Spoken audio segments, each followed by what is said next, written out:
husky. Good morning, it's another day, friend. But soon the sunshine turns to moonlight, life goes It takes some time to say goodnight. You close your eyes to dream next thing tomorrow's here. It's a brand new day, never hold on to hate. Cause you was placed here to be great. Please take your place. All queens got a seat at my table. Cause without y'all, then the man ain't able. Melanated queen, connected to the universe. And so I gotta thank my mom for my birth. If hate is the curse, then love is the remedy. So I send you love no matter creed or identity. Until infinity, look at you like you kin to me. Even when we disagree, yo, you still kin to me. In other words, I can't bring you no trouble, can't bring you no beef, don't wanna see you deceased. Now if I'm coming at you, I'm coming with a business plan. Cause every day I'm on some, yo, let's get this money, man. Yeah, and that's my real plans. I rest my head at night, I wake up, I got another plan. Good morning, it's another day, my friend. But soon the sunshine turns to moonlight, life goes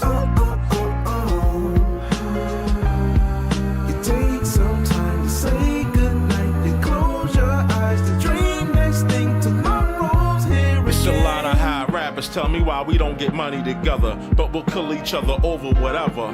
Running down the freeway, we gun our own down. If Black Lives Matter, why we gun our own down? That's why they laugh and they think that we clowns. They hear what we say, but see how we get down. We gotta change that now, right now to be exact. Cause hurting that man's moms is not where it's at now. Old school, new school, need to learn, yo.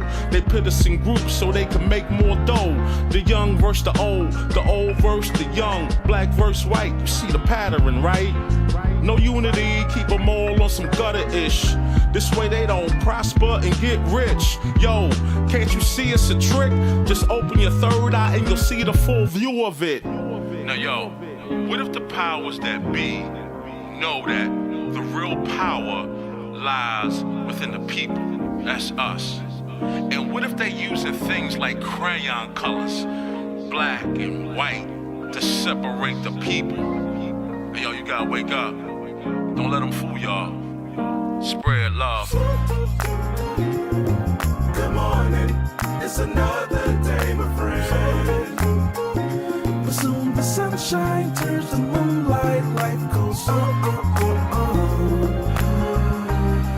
It takes some time to say goodnight. You close your eyes to dream next thing tomorrow's. Good morning, it's another day, my friend. But soon the sunshine turns to moonlight, life goes It takes some time to say goodnight. You close your eyes to dream next thing tomorrow's here again. Good morning, good morning, good morning, good morning. Good morning, good morning, good morning, good morning. Good morning, good morning, good morning, good morning. Good morning, good morning.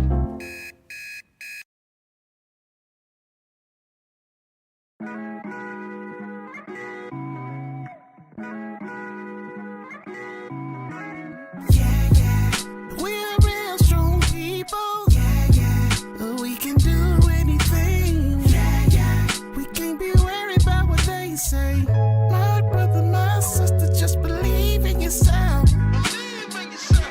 Believe in your skin. Believe in your health. Believe in yourself. Believe in yourself. Believe in your talk. Believe in your walk. Believe in yourself. Believe in yourself. Believe in your skin. Believe in your health. Believe in yourself. Believe in yourself. Believe in your talk. Believe in your walk. All right, y'all know what time it is. Happy Monday morning. Y'all know what to do. Drop a 1 in the chat if you can hear me. Drop a 1 in the chat if you can see me. We are about to get into it. Let's go. How's everybody doing this Monday morning? Hopefully everyone is doing well. It's good to see all of y'all in the chat. We're gonna go ahead and get into it here in a second. Let me make sure we got the ones on there. Oh yeah, there we go. And let's see how we looking up in here as well. Looking all crispy and clean on the screen. Welcome, y'all. Welcome back to another YouTube live stream and another episode of the Music Morning Show. I'm your host, ClassE Beats of ClassEbeats.com. Today, we are getting back into our live YSL coverage. It's gonna be a good time. Starting out the day with a little bit of a snooze fest, I'm not gonna lie. But we'll get into it here in a second. But before we do, I gotta say what's up to the people. Shout out to everyone who's in the building, man. Good to see y'all on this Monday morning. Hopefully you're doing well. You know who's in here first thing. We have the awesome, amazing Amy is in the building, holding it down as usual. She does not miss. We've got Athena's in here, Krisha, Mr. Brown, Les. We've got Young Dreads in the building, Tammy, Roxy, Raymond. We've got Christina in here. We've got an early super chat. Oh my gosh, from my guy, Les Cleaver in here. What does he say? Dropping the 5 bomb, says, it's a great day. Y'all be blessed in all you do.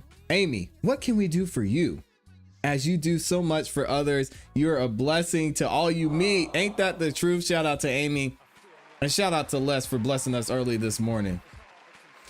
We got Princess Chicken up in here. That's a dope name. Stacy's in here. Valencia. Kimberly is in the building. We've got Yay, Mr. D Andrews. My guy Randall King's in here. Shantae, Fatima. We've got Loa is up in here. We've got Andrea is in here. Is it Andrea or Andrea? Why can't I pronounce names right? God, Lee. The World End is in here. Salute. And thank you for your service to my guy John in the building. Phenomenal RN's up in here. We've also got Drama Llama. These names are amazing this morning. Tammy's in the building. Mr. Spiffy, my guy. We got Turquoise Tiger. Where are y'all coming from? These names are fire. Kay Barrett's up in here. Nomad's in the building. We've got, I'm gonna mess up some of y'all's names. Walter is in the building. Stacy's in here. Kimberly. We've got Alethea.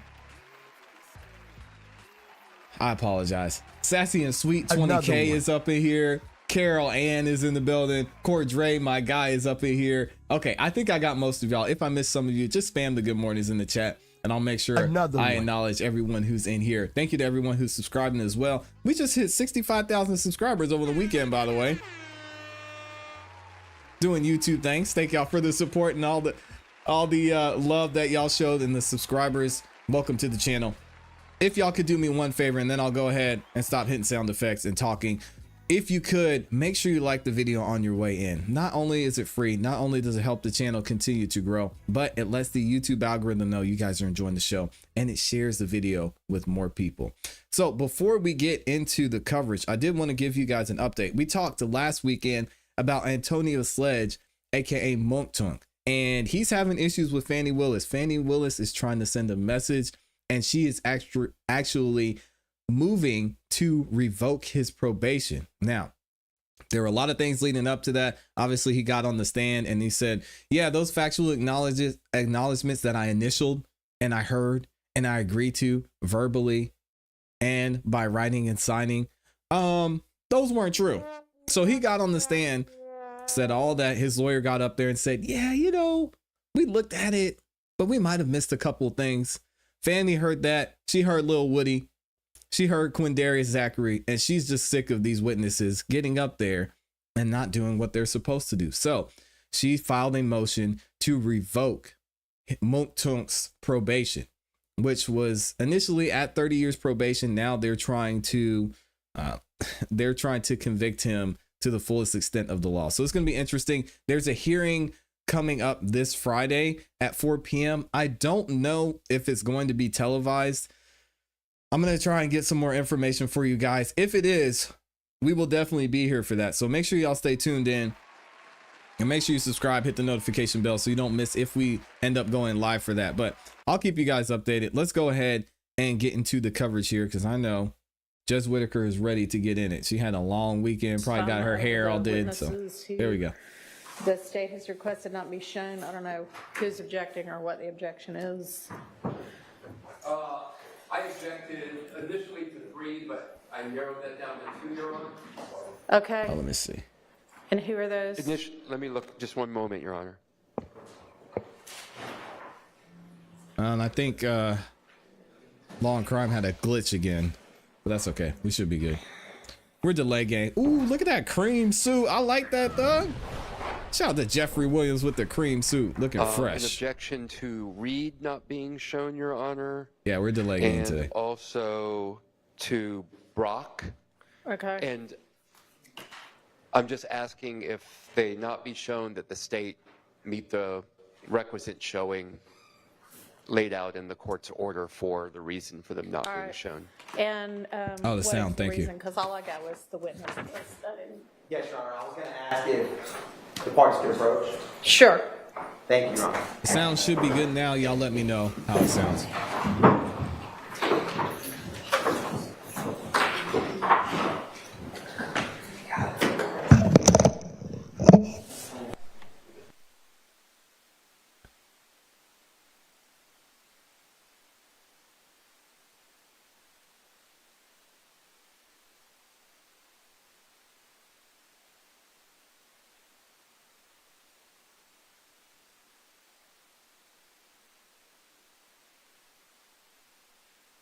All right, so it looks like we have a little bit of a break going into court. Let's skip ahead here because we're delay gang. We don't take any breaks.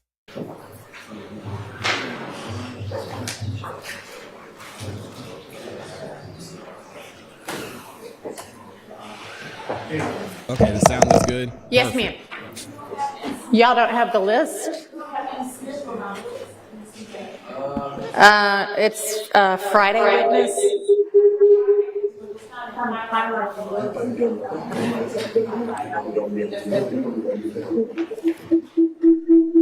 Turn your mic off, Judge Whitaker.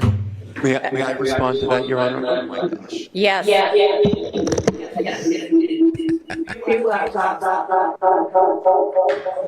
Man. Fulton County media team is not looking good right now. Who's taking the bigger L? The prosecution or the Fulton County media team? How's Y'all gotta this? let me know. I would just suggest that you may be looking at it, the list on your phone, and the highlights don't show up on the phone. If you check on your computer, you'll be able to see the highlights, I believe. Okay? All right, thanks. Okay, are there other matters before we have the jury in this morning? Got rocking with Thug's cream Nope. suit. That Okay. thing is clean. All right. And Now, is the Kay jury Barrett ready? says, "Classy for Okay, Fulton County Media Director." Are we going to I have will be happy Agent to Bernie, do that. Special Agent Bernie? Okay, do you want to go ahead and get him on the stand? As long as they pay me the Nathan Wade rate, all right? I'll be happy to be the media director. To see anything? And do you need those I'll start tomorrow. boards set up again? Not at the beginning, Your Honor. Okay. One request, and this is not able to, it's fine, but is it possible for the Mondo board to be used? He's going to be pointing and referencing a lot through Yeah. the Zoom. If that's not too cumbersome. Well, I don't know. I think Thug it will might have outdrew Okay. Yak today. And Sure. Thank you, Your Honor. Okay. It'll just take me a second. All right, yeah, we'll take a second to get that set up, and then after that's ready, we'll have the jury in.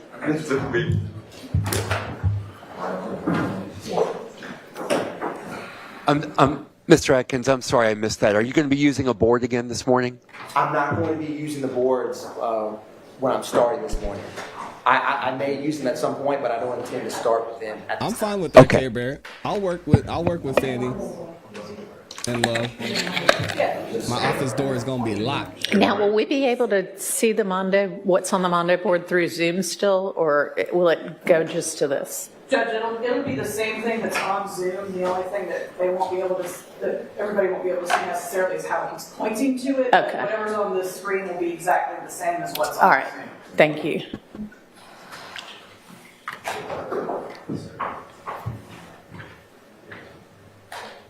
You can have a seat till the jury comes in.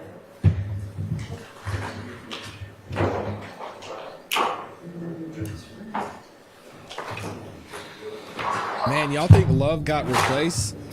It's looking like Miss Love might have a replacement this morning. That would be wild.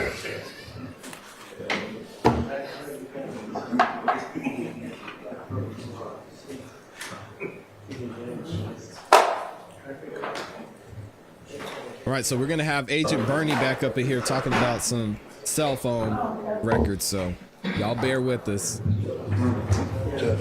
Uh-oh, where's Love? Who is this gentleman? I think... Oh, that's the guy who signed... Aha. I see. So this is the gentleman who works very closely with Fannie Willis. We'll find some more information on him. Y'all give me 1 second, and I'll give you the update.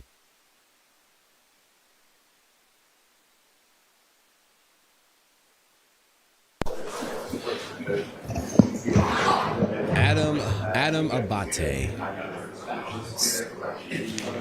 So we actually don't have all the Let's see if jurors we here. can We're find a missing one picture of juror, him. so it's, I don't know when it's going to be that we have them all.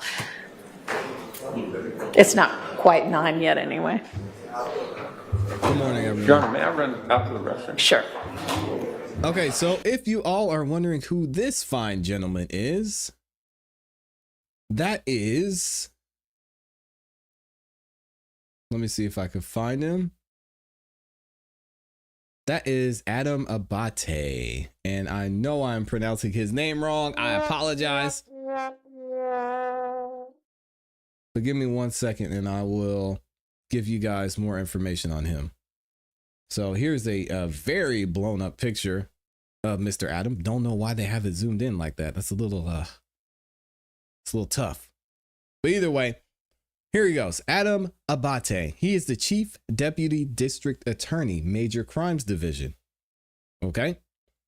Adam Abbate is an attorney that has with a demonstrated dedication to certain. We don't care about that. He graduated from the University of Georgia School of Athens. Okay, that's cool. He obtained his bachelor. We don't care. While serving the community as a prosecutor, Adam handled hundreds of felony cases for from arrest to trial, including high-profile murder prosecutions and death penalty litigation. Adam has had the opportunity to work with the Atlanta Judicial Circuit in the Trial Unit, Crimes Against Women and Children Division, and Major Case Homicide Unit. Adam has worked closely with our law enforcement partners from all over the state to develop and prosecute cases at the highest level of care and skill. During Adam's rise through the district attorney's office, he was recognized for his trial skills and accomplishments in the field, receiving awards including Trial Division Lawyer of the Year in 2015, Major Case Lawyer of the Year in 2017, and the Lewis Slatton Highest Achievement Award in 2018. The Fulton Daily Report also selected Adam to receive their On the Rise Professional Excellence Award, which recognizes Georgia's most promising lawyers under the age of 40. Adam now employs his litigation experience, courtroom competence, and commitment to the mission of a prosecutor to serve the citizens of Fulton County. There it is. Y'all give it up for Adam Abbate, the hopeful replacement for Adriane Love. We'll see.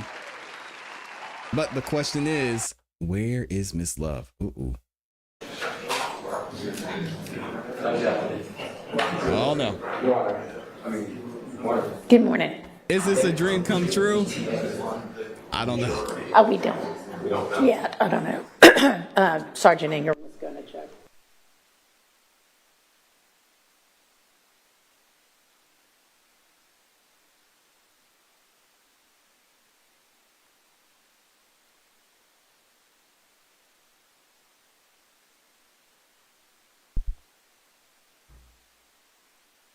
I just read all that and Christian said, who is that? Christian, you must be behind. Let's skip ahead a little bit. Got a lot of BS this morning. Good morning, everybody who's in here.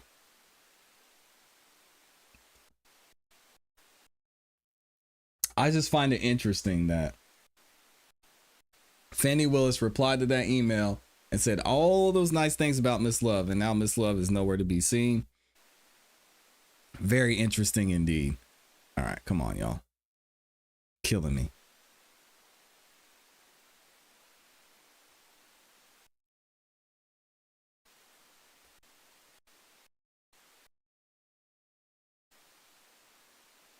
We got Adam right there. He's saying something. I don't know why we lost the feed or the sound.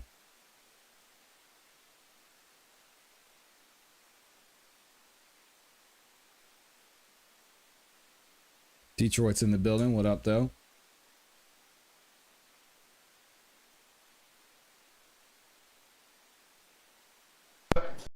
Oh, there we go. It just cut in. Yes, thank you. There So we I go. just let the court know that I believe Mr. Steele's motion that he filed on Friday morning would be moot as it relates to Mr. Sprinkle, because there's no intention during the continued direct examination of Mr. Sprinkle to ask any questions that would elicit a response as it relates to charging decisions and things of that nature, which I believe was the basis for his motion. So because of that, I believe the motion would be moot. Okay, well, Good morning, Your Honor. good morning. Good morning, everyone. Agent, Ms. Winfrey. Your Honor, Mr. Abbate told me that a little while ago, and yes, I believe Abbate. that would moot that Right. specific motion. Okay, thank you. Although I was interested in seeing everything that I'm sure. Okay, and then we'll still expect response on the other two by whatever that deadline is that I gave y'all that I can't remember anymore. Friday, okay. He said love has All been right. an awesome Okay, asset well, for the as defense. soon as we have the final juror, we'll get started. All right, we've got the final juror, so let's go ahead and bring them out.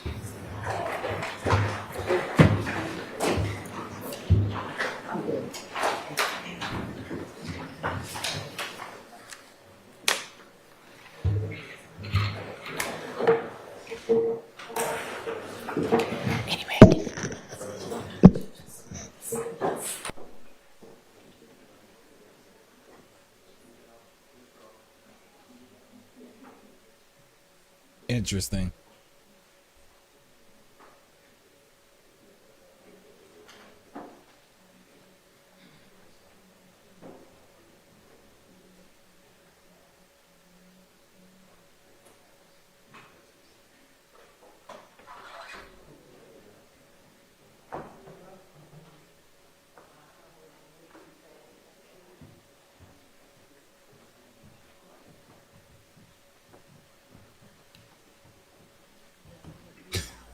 See some of y'all's comments. Y'all are crazy. Your time. All right, good morning, There we ladies go. and gentlemen. I hope y'all enjoyed your time off and are ready to get back to business. And we have got, Not today. we've got Special Agent Bernie was with us when we broke. And so Special Agent Bernie, I'll just remind you that you're still under oath. And Mr. Atkins, you can go ahead and pick up with your questioning. Thank you, Your Honor. Good morning, Agent Bernie. Good morning. Now, in addition to toll analysis, did you ever, or were you ever requested to perform any cell site tower analysis related to this case? I was. Were you, how did that come about? I was asked by your office to review several phones, and they're called detail records, or they're records with tower information, as it related to several incidents. It was one of those incidents the January 10th, 2015 murder of Donovan Thomas? It was. And after conducting your analysis, did you ever generate a report? I did. Your Honor, may I approach? You may.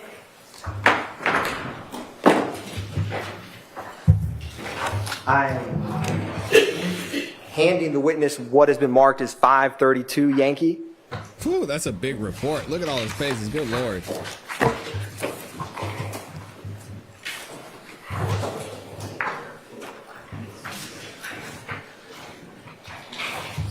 Agent Bernie, what is 532 Yankee? This is a copy of my report. And is it a fair and accurate depiction of the report you created for the January 10th, 2015 incident? It is. Your Honor, at this time, the state tenders into evidence 532 Yankee. All right, that's admitted. Your Honor, Yes. I don't mind it being admitted to help the agent testify, but I will have a continuing witness objection. It was made for purposes of this trial. All right, understood. Is this just for demonstrative purposes? Your Honor, could we address that at a later time? Sure. Thank you, Your Honor. So, Agent Bernie, taking a step back, how in general do cell phones work in relation to towers?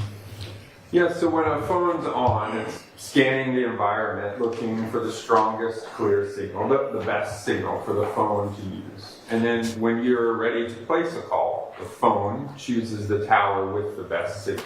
So when I leave here today and call my wife, tell her I'm on my way home, I hit the green button to place the call. The phone chooses the tower with the best signal. Normally the closest tower, but Makes not sense. always, depending upon a couple factors. But normally the closest tower. My phone call then will go for however long it is, and then when that call is ended, that call then shows up in my call detail records, the records for my phone, right? It'll show the date and time of that phone call, that I called my wife, we talked for 60 seconds, and that the phone chose this tower in this sector as the best signal to initiate the call.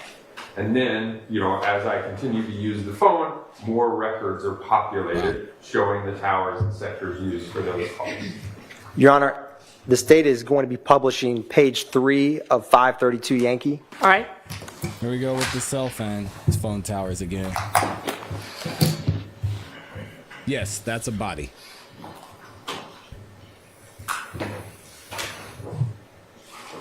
That is about to catch a body. Oh, we'll see.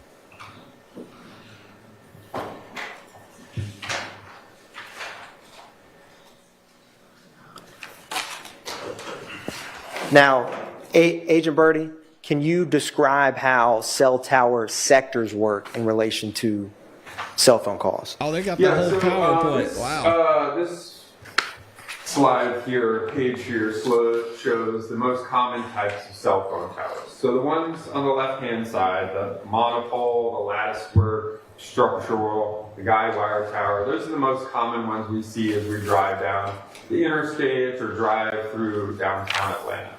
One thing to note on the structural towers, those white vertical substances there are the antennas themselves. So they could put antennas on the sides of buildings or water towers to make those towers or the sectors as well.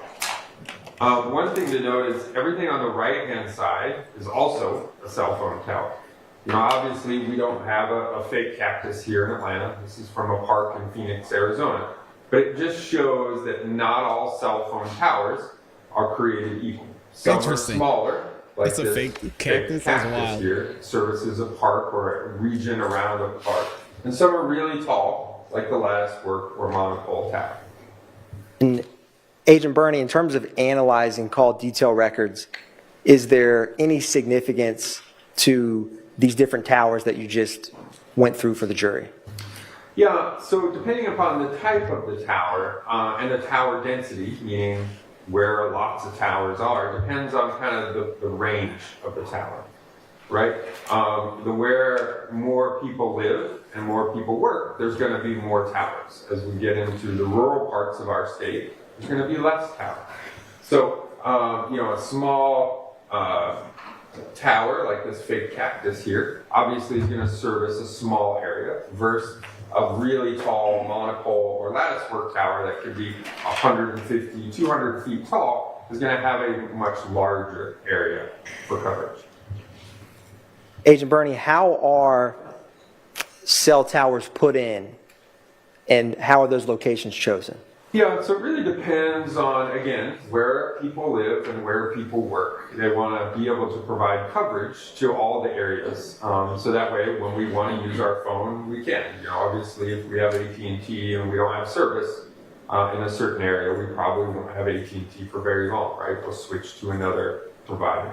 So if you think about the way they put cell phone towers in, it's kind of like a sprinkler system for a yard, right? We want everywhere in our yard to get water. We don't want one sprinkler head to shoot, this far, another one to shoot this far, and there be a gap between those two sprinkler heads, where it gets no water. Because in Georgia, obviously, the grass would die if it got too hot. What they want to do is you want to overlap one sprinkler head into the other sprinkler head's coverage area so that there's overlap. But we don't want to overlap too much and flood our whole yard with water. We want enough overlap so everywhere gets water. There's no dead space. That's exactly how cell phone towers are put in. One tower overlaps another tower, or sector side of the tower would overlap another sector. That way we can take our devices and we can travel everywhere. There's supposed to be no dead spots to where there's no cell phone reception. And Agent Bernie, what is the range of cell towers? Yeah, so again, the range is a common question, but it really depends on the density of towers, right? So what we're going to see is where towers are closer together, the range is going to be smaller than where towers are farther and farther apart. There's more area to cover. Agent Bernie, are cell towers supposed to provide coverage to specific areas? I mean, they are. So again, certain towers, if there's a brand new apartment building or a hotel, they may put a new tower in to cover that area, or they may change the orientation of the sides of a tower in order to provide coverage to a certain area. Publishing, page 4.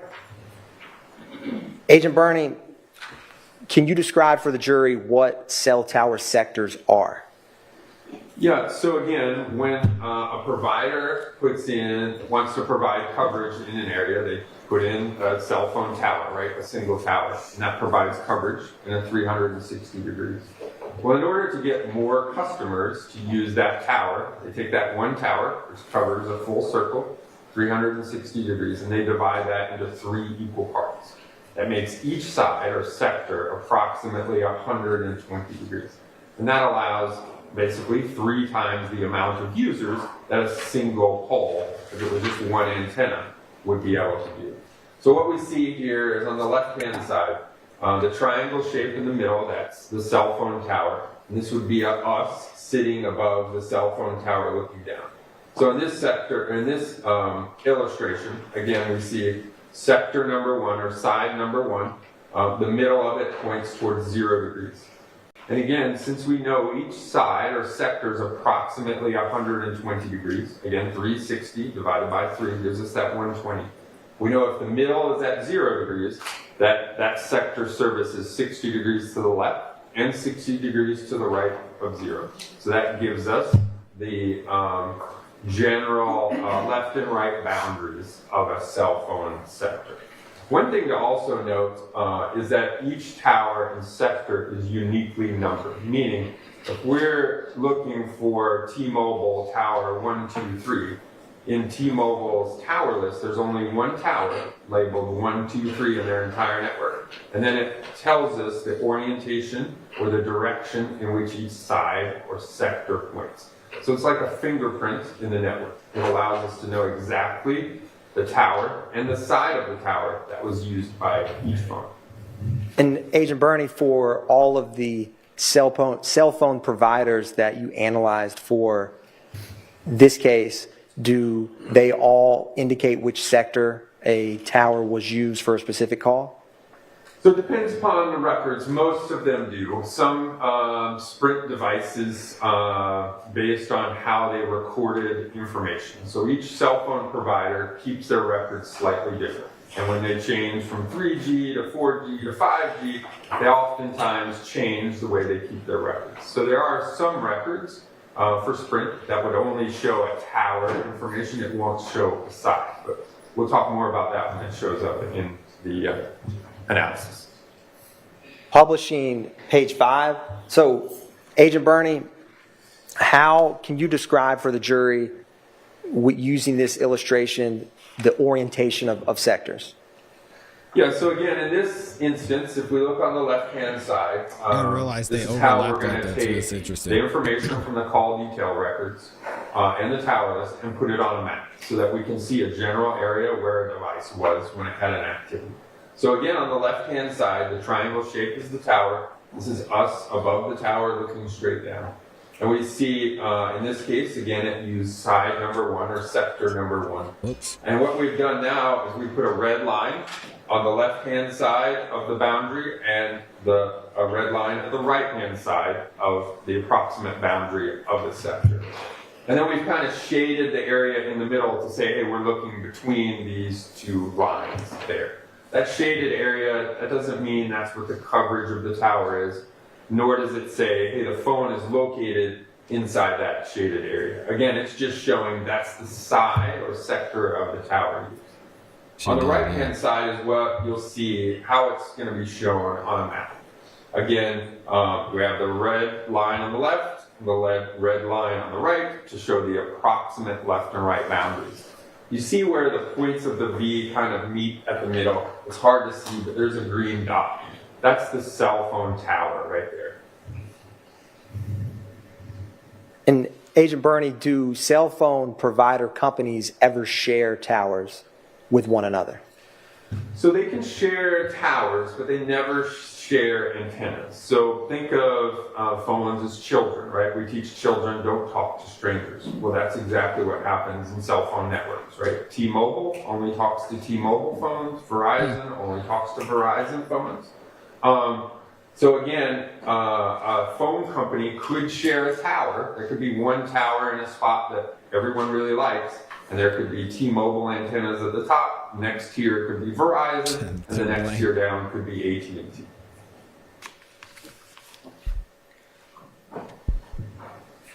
There's a slight lag on the Zoom, Agent Bernie, but can you describe, with the towers we discussed, how would towers in, say, downtown Atlanta with this sector and orientation compare to towers in a more rural part of Georgia?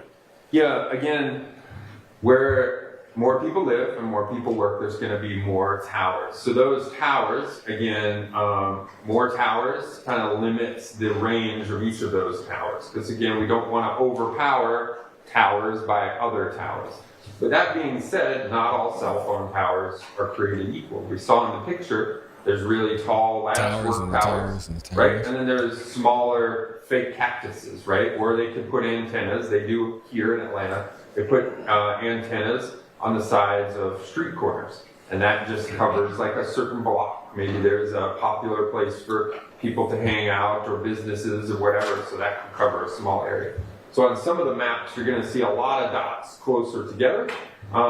They're all cell phone towers, but it doesn't mean that all of those cell phone towers are 150 feet off the ground. Some of them could be smaller towers or antennas in certain areas. Agent Bernie, how is it determined what tower a cell phone will use to make or receive a call?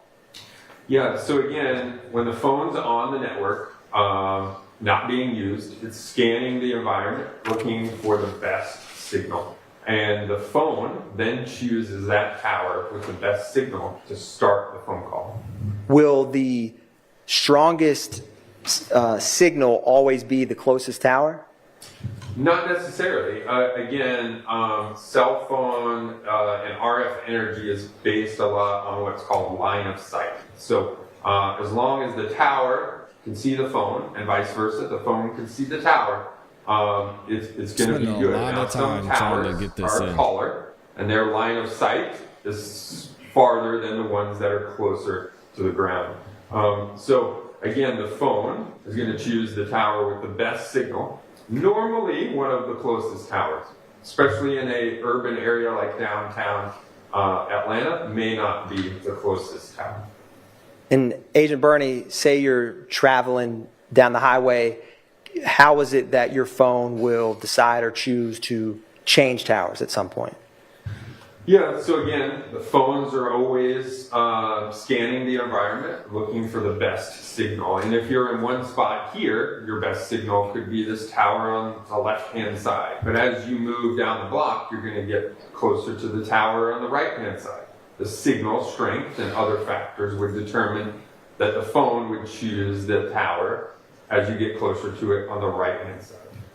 Now, when you're in a call, so say I place a call on my way out of here to talk to my wife, and as I'm driving, we stay on the phone for an hour. We have lots of things to talk about, I guess.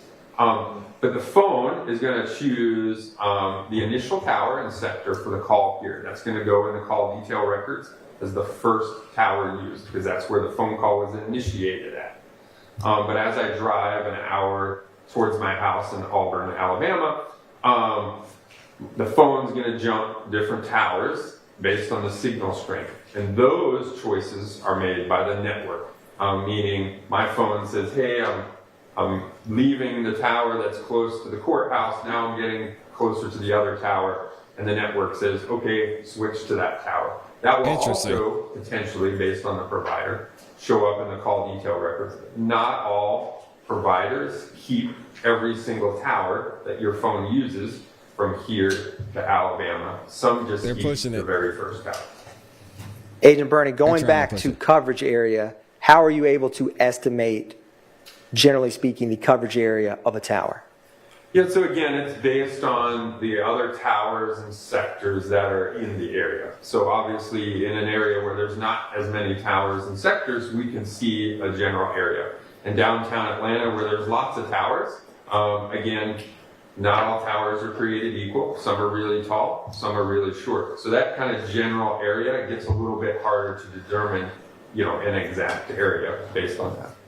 Is there a way to determine the actual coverage of a tower in present day?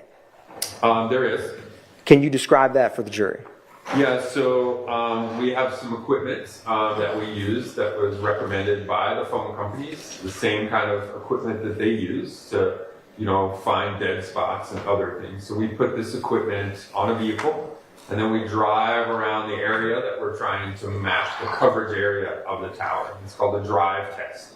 And that equipment works kind of like a cell phone. It's saying, hey, at this spot where I'm sitting right now, tower number 1 is the strongest, clearest. And then when we go a little bit further, it says, hey, I can no longer have usable coverage from tower number 1. We've kind of reached the edge of its limit. So as you drive around, the system is collecting lots of data and actually mapping out what the footprint of a certain tower and sector is on the day that you map it. And Agent Bernie, is there a time limit for when you are able to conduct a drive test in relation to a specific case? Yeah, we obviously want to drive test the tower as soon as we can, close to the time of the incident. Because again, things change. We're obviously going through a transition from 4G to 5G, and new antennas could be placed, or antenna sectors could be changed or changed directions of which they are. So we tend to say, a year or so, maybe as much as 18 months, depending upon whether there was a big technology change in that city that we're mapping out. Agent Bernie, you had touched base some last week on cell phone records and the data they contain. Do you recall that? I do. Can you describe for the jury what is a routed call? Yeah, so a routed call is specific to Sprint network, and a routed call would be a call that comes into your device and then gets routed to voicemail. So let's say there's a couple different ways it can happen. Let's say that your device is on and you just don't hear it ring, right? And you're ring, ring, ring, ring, ring, ring, and then eventually it goes to voicemail. So what we can see in the records is it would show, hey, someone called Jay's phone. Jay's phone never answered. And then Jay's phone routed that person to voicemail. So then it showed up in the records as a routed call. Are you able to map routed calls? Each provider is a little bit different, but in the Sprint network, routed calls, we do not map their tower and sector activity because we don't know for sure that the device used that tower and that sector at that specific time. Is there any cell phone providers that use the terminology abnormal calls? Abnormal completion. Boy, this is. What does that mean? So that is a term in stuff. T-Mobile's network. Good morning, y'all. That just means that call got routed in a different way than a normal call would get routed. So an abnormal completion might be, instead of me using tower 1 and then it going to point number 2 and then to my destination, now I use tower number 1, but instead of point number 2, it routes a call to point number 3 and then a different destination. So depending upon whether those calls are incoming or outgoing as to whether the tower and sector information is valid in those. Now, Agent Bernie, turning back to this case, what were you requested specifically to do in relation to January 10th, 2015 murder of Donovan Thomas? Yeah, so I was asked to take a look at several phones. We'll show them here in the analysis in a minute. But several phones and their activity roughly around the time of the shooting. So sometimes those are starting in the early mornings, sometimes they're starting in the late afternoons. But basically, to analyze the cell phone's activities, the towers and sectors used, and kind of show them on. Before receiving that request. Yeah, and y'all, if you could, I know a lot of y'all are typing it in the chat, but I know a lot of you have seen, and Amy in here showing support on the channel every single day, and she recently lost her mother over the weekend. So if y'all could, make sure you show some love and give some condolences to Amy. She means a lot to this channel, means a lot to everything we do here, means a lot to me, and yeah, it's definitely going through and having a tough time right now. So if y'all could say some prayers out to Amy and her family, it would be greatly appreciated. And thank you to Amy for still being here and still showing love in the chat as well. From the Fulton County District Attorney's Office, did you have any information about this case? No. Do you personally know any information about the phone records or associated individuals with those records that you plotted? I do not, no.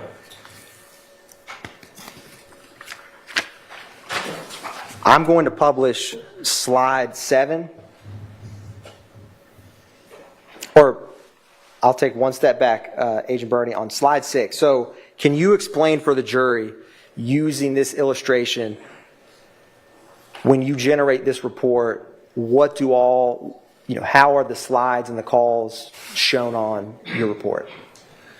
Yeah, so for each cell phone tower that's shown on the map, there's going to be one of these boxes. We refer to them as a call-out box, basically. And it's information directly from the call detail records and the tower list provided by the provider. So again, the call detail records, kind of like that phone bill with the tower and sector information. And then the tower list is the information provided by the provider, where the towers are located, and how each sector is located. So what we see on here is, at the top, it says CID. That stands for cell ID. That's that unique tower number, not replicated anywhere else. So in this case, we're looking at a Verizon tower, 392. So again, that specific tower number, and then -3 shows the side of the sector, sector number 3. Underneath that is the date. We see that as January 10th of 2015.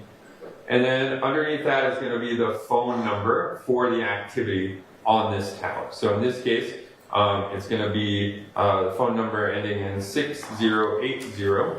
And then you have the time, that's going to be in local time. So all of it is going to be in Eastern time, local time to the event.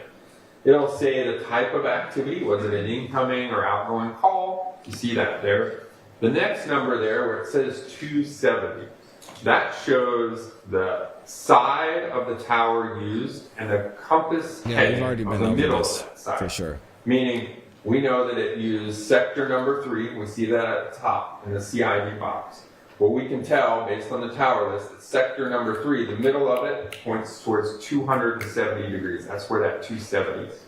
So then we know that if the middle's at 270, we go 60 degrees to the left to about 190, or correction, 210, and 60 degrees to the right. That gets us to about 330. That gives us that general left and right limit of that sector.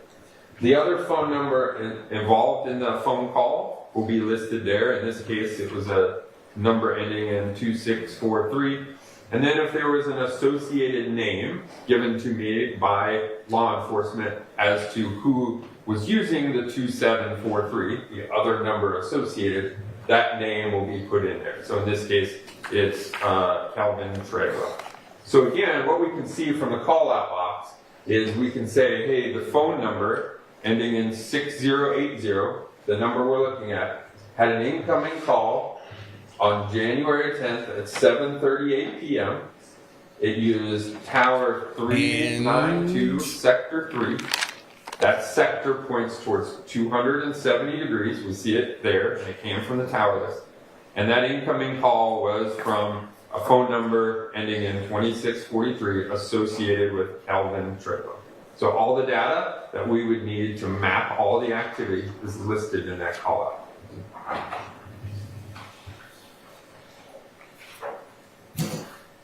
Publishing page 7. So Agent Bernie, can you describe for the jury what were the numbers that you Learning something about analyzed cell towers in though. relation to cell tower location? Right, and so what we have ultimately is that there is no evidence, none. So we're basing this whole case off of people talking to each other. Yikes. Yeah, so again, this is a list of all the cell phone numbers and associated users that were provided to me by law enforcement for each of the devices. And then you can see the provider for each of those devices listed there as well.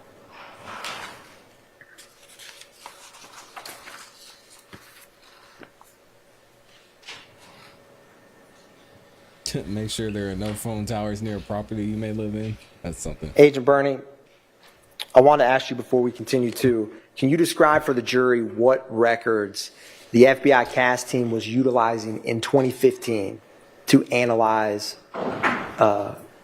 historical cell sites? Yeah, so in 2015, we were using mostly call detail records. Again, the CDRs, which is your old school phone bill. And again, that has the tower and the sector for each phone activity. So we can see where the tower was and which side of the tower that was used. There's also additional records that we use nowadays in 2024 to map phone activity. Those records are called timing advance records. Timing advance records are kept by the provider, and they're basically check-ins or network interactions between the phone and the tower, kind of syncing the phone up to the network. And those records, you can provide the tower, the sector or side of the tower, and the distance the phone is from the tower. In 2015, there was really only one provider that was providing that information to law enforcement. I know. And that was Verizon. In some instances, Sprint was in 2015 again. The problem with the timing advance records are those records are kept by a very short time by the phone provider. So you can get a call detail records, again, the towers and sectors, for a phone going back a year. 365 days is the shortest time period kept. But for your timing advance records, the shortest time period is 7 days. So Verizon only keeps timing advance records because there's just so much of it for 7 days before it purges it from its network. So in 2015, those were the types of records that were available. When did the FBI CAS team start utilizing time in advance? So I came into CAS in 2015 and got certified in 2016. And we were using timing advance in 2016, but again, it's kept for such a very short time period that a lot of law enforcement don't have time by the time they identify a phone number to get those records before the records are purged by the system. When does the record purge the system? Agent Bernie, I'm going to turn to page 9 of this report. And if you can, there is a old school pointer, wooden pointer behind you, if that will aid you.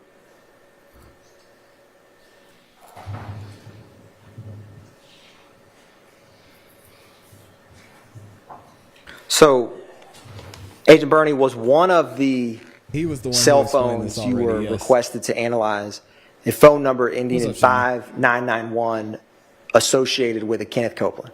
It was. What was the time range that you were requested to analyze for that device associated with Kenneth Copeland? As you can see, it's listed underneath here. So January 10th, roughly 6:30 a.m. in the morning, up until the next day, January 11th, a couple minutes past midnight. Agent Bernie, looking at this slide, when it comes up on the screen, Can you describe for the jury what these icons are aggressive. that are red, yellow, and green? Yes, Your Honor, may I stand? And Yes, you may. Okay. So for each of these map slides, they're going to be oriented the same. So at the top of the slide, we'll see the phone activity. So again, this one lists January 10th, 2015, and it lists the time period. So this is between 6:37 and 7:26 p.m. So 6:37 a.m. to 7:26 p.m. That's what's shown on this slide here. Each slide will have a slightly different time period. The phone number for the activity listed is going to be in that top left-hand corner there. So again, this is a phone number ending in 5991 associated with Mr. Copeland there. The different locations of interest that I was given will also show up on the slide. So here we have the crime scene for this homicide location. Again, listed as 330 McDaniel Street in Southwest. We see that as a red box with the letter CS that's located there. We have a residence. It's going to be listed as a yellow box with the letters QR listed here. And then a green store with an address of 322 Glen Street Southwest. We see that as a green box with the letter the number 1 listed in there. One thing you also see on this slide is a lot of black dots. Those dots are cell phone towers operated by the network in this case. So in this case, this is a Sprint phone. So each of these black dots are Sprint cell phone towers as they existed in their network on January of 2015. And Agent Burney, on this specific slide, what is the time frame for the calls you plotted in relation to the device of Mr. Copeland's? So again, we see that at the top, 6:37 a.m. on the 10th to 7:26 p.m. also on the 10th. Now, Agent Burney, can you show the jury where and at what time the first call is that's depicted on this slide? So the first call here is at 6:37 p.m. It's an outgoing call. And you can see it's pointing towards this tower here. Again, we can tell which side or sector of the tower that was used, because this tower has a sector on the north side being used and also on the southwest side. We can tell which sector is used by this number located in here. Again, that's the compass heading or number of degrees of the sector. So at 6:37 and 21 seconds a.m., which is the first call, it shows there was an outgoing call that used sector oriented toward 330. So again, the north side, 330 degrees up here. The next call, does this have to do with 6:38 and 47 seconds, an outgoing call. Now the phone is using this side of sector here because we see it went from 330 to 220, which is this side or sector down. And Agent Burney, after that 6:38 a.m. call, when is the next call? So the next call is in this call out box here on the bottom left. It's 1:31 and 41 seconds. And we see the tower and sector used here. Again, that would put the device in this general area here. And after that 1:31 call, what is the first call and time after that? So again, same tower, same sector. There's one at 6:20 p.m. down here. Again, using same tower, same sector, puts that device there. There's several 6:20 through about 7:01, all using this same tower, same sector. And from and Freddie Harris is asking why he's back in court today because he didn't get to finish his testimony. We completely, I'm not going to lie, we completely skipped over his testimony the last time. When he kind of laid the foundation for everything he's discussing now, he kind of showed how the cell phones were related, who was calling who at which times. Now he's just showing how the cell phone towers work. And eventually he'll get into when the calls were taking place at the time that Donovan Thomas was murdered. So y'all hang in there. We're getting there. Just try and learn a little something. That specific tower and sector from 1:31 p.m. to 7:01 p.m., how would you describe that device in relation to 178 Maury Avenue, the yellow QR on the screen? So again, one thing you'll notice here, right, is there's a tower here, there's a tower here, and there's a tower here. We see the sectors Shout are out to also Young Zeus. populated. What's up, man? One thing to remember, again, think of that sprinkler head analogy, right? These are 3 sprinkler heads. There's going to be overlap area probably somewhere in the middle along in here. So again, this tower and sector, again, would probably be in this general area, but it could be in an overlap area around here as well.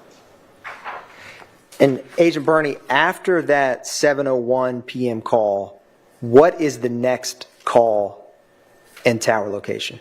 So the next one here is at 7:24. We can see the tower and sector here. And then right after that is a 7:25. Lloyd said eventually. 09. He uses this side over here. And then there's a call at 7:24 and 7:26 and 45 seconds that's now using this side up here. With those, Y'all want to skip with that? that 7:24:09 call, where is that call in relation to 178 Maury Avenue? Again, in the general vicinity. And does this slide have a scale on this map? It does. There should be a scale. It looks like should be a little bit further down. There's a scale right underneath here. And using that scale, how far approximately is That's an interesting 178 Maury Avenue to 330 McDaniel Street, the red crime scene icon?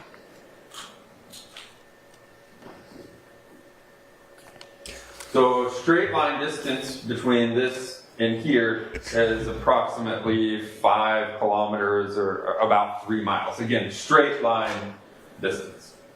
A little bit over 3 miles. Is there any data with the phone associated with Kenneth Copeland that places him in 330 McDaniel Street at 7:22 p.m.? No, again, we Yeah, have there's just such a 701 large margin of error down with in these here, calls. and then 724 in this general area here, 725 now this tower, 726 now this tower and sector here. So again, if the question was at 722, I would say the device was somewhere in this general area down here. And if there's not a call received or made, are you able to plot the tower location for any phone? Yeah, so again, for the call detail records in 2015, we're relying solely on activity placed, which are calls and some text messages depending upon the network. And is there or what is the amount of time between the 7:01:58 p.m. incoming call and the 7:24:09 p.m. call? Yeah, so those are about 23 minutes. Again, the 7:01 call uses this tower here, the 7:24 uses this tower here. Again, approximately 23 minutes between those two calls. And Agent Bernie, I wanted to ask you a question about some of the numbers that are being called on this slide. Do you see any calls to a 4090? I do. Can you, do you see any calls to a 7604?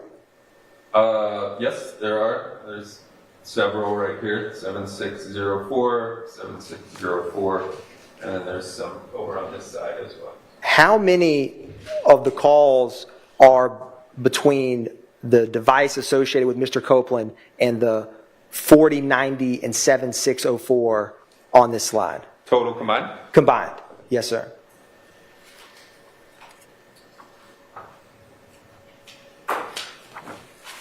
Uh, 11.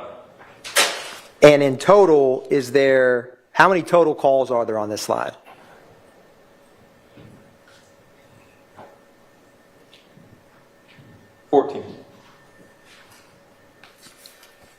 If you were ever asked or requested to try to, or have you ever been asked or requested or conducted who a phone number calls in terms of who physically possesses said device? It doesn't. I mean, I've been. Yeah, and shout out to Chicago Organic says, where does any of this show that Jeffrey Williams ordered or controlled the status of power over any of these defendants? Yes, he's obviously a rapper that grew up in the hood that has money. Now look at every other rapper that grew up in the hood. Yeah, he's just had thugs around him. I mean, this is nothing new. Yeah.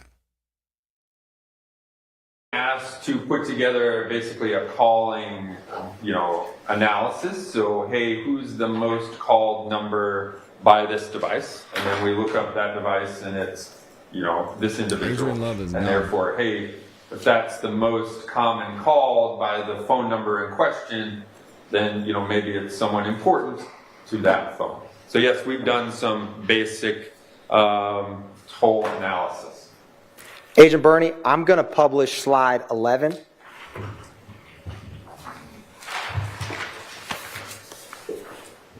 Yeah. Is this a continuation of the cell tower that we just saw for Mr. Copeland? Yes, it is. And on the previous slide, what was the last call time?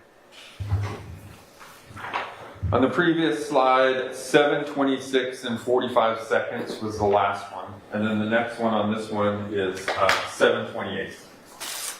Can you describe for the jury where that tower and sector is for this 7:28 phone call? Yeah, we see it here. Again, it points towards this tower and this sector here. So again, the tower is located right along this I-20 on the south side. It provides coverage in this general area over here. And where is the device associated with Mr. Copeland for that 7:28 call in relation to the green store at 322 Glen Street Southwest? So again, you see the green store is going to be this green box right here. So that tower and sector is actually the closest tower and sector to the green store there. And it would most likely provide coverage to the green store at that point in time. Yeah, what he's out with there that, with the slide we just discussed with the cell phone activity near Deshaun Quarterman's house, what is the travel from slide 10 to this current slide at the 7:28 call? So again, the previous call was at 7:26, and that was using this tower here, but again, this side over here. So again, at 7:26, the device is somewhere in this general area, and then we can see it's 7:28. So approximately 2 minutes later, the device is in this general area here. And what is the last four of the phone call for that 7:28 call? And is it I'll ask you that first. Yep. So it's 0102. We see that number listed there. And is it an incoming or outcoming call? It's an incoming call to the Copeland device. Now, after that incoming call from 0102, where is the next call with the device associated with Mr. Copeland? So we can see the next call is at 7:43 and 29 seconds. We can see the tower here that's used, and again, that sector would provide coverage in this general area here. So now we're looking at the south side of Atlanta. And after that tower, CID 3152, where does it travel, or what is the next tower the phone utilizes?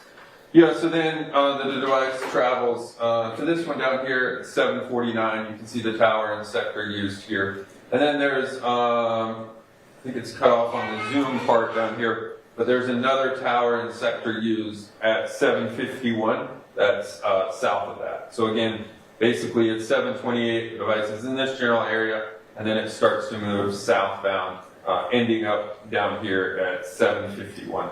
And Agent Bernie, for that last tower you were discussing, could you, if you don't mind, use the screen behind you? Just because I do think it's a little bit cut off. Yeah, so 751 is this tower and this sector here. So again, this is the 74904 is this same one that's listed right here. And now we can see just underneath that is this one at 751. So again, on the big screen, it would just be located, down here a little bit further. Now, Agent Bernie, I'm going to publish page 42.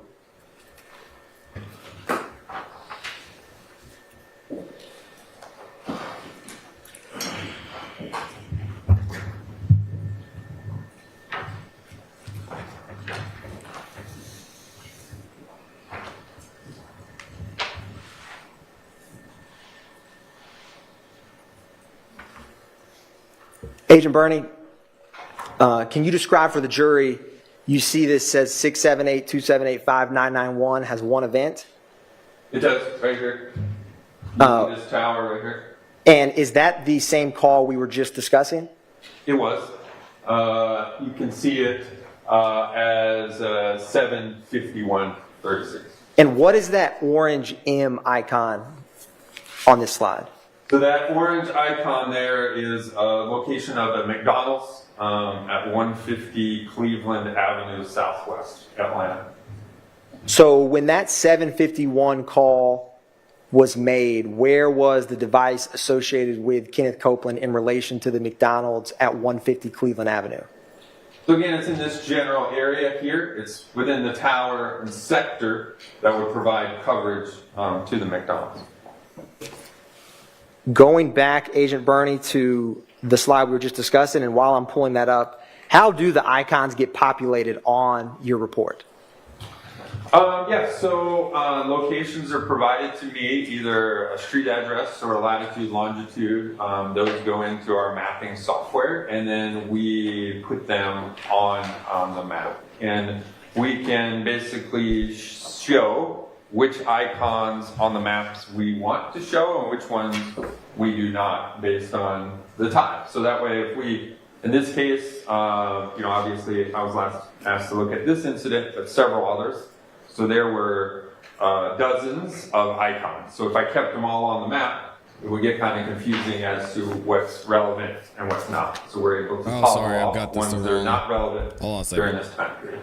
So to be clear, Agent Bernie, that on this slide, page 11, that 751 call, although there's not an orange M icon, that is the call that's in the general area of the McDonald's?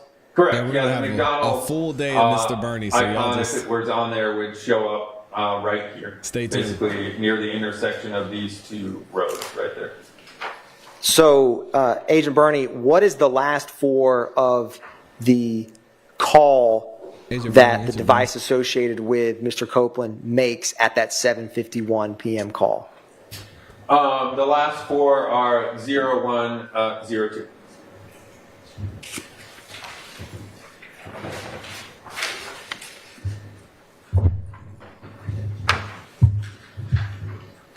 Now, I'm going to publish slide 12. What is the time frame for slide 12? We can see it at the top, 8:22 p.m. to 10:41 p.m. And Agent Bernie, when is the first call depicted on this slide after the 7:51 p.m. we just saw? So we can see this says 8:22 p.m. We see the tower and the sector right here. So again, here's I-20, and this is 75, 85. So again, in this general area. Agent Bernie, how much time? What is the amount of time between 7:51 call and this 8:22 p.m. call? Approximately 30 minutes. And does this map before us have a scale? It does. Roughly how far is the McDonald's at 150 Cleveland Avenue Southwest to the teal icon of 1080 West Peachtree indicated as Williams Condo? Thank you, City Girl. It's my favorite sound effect.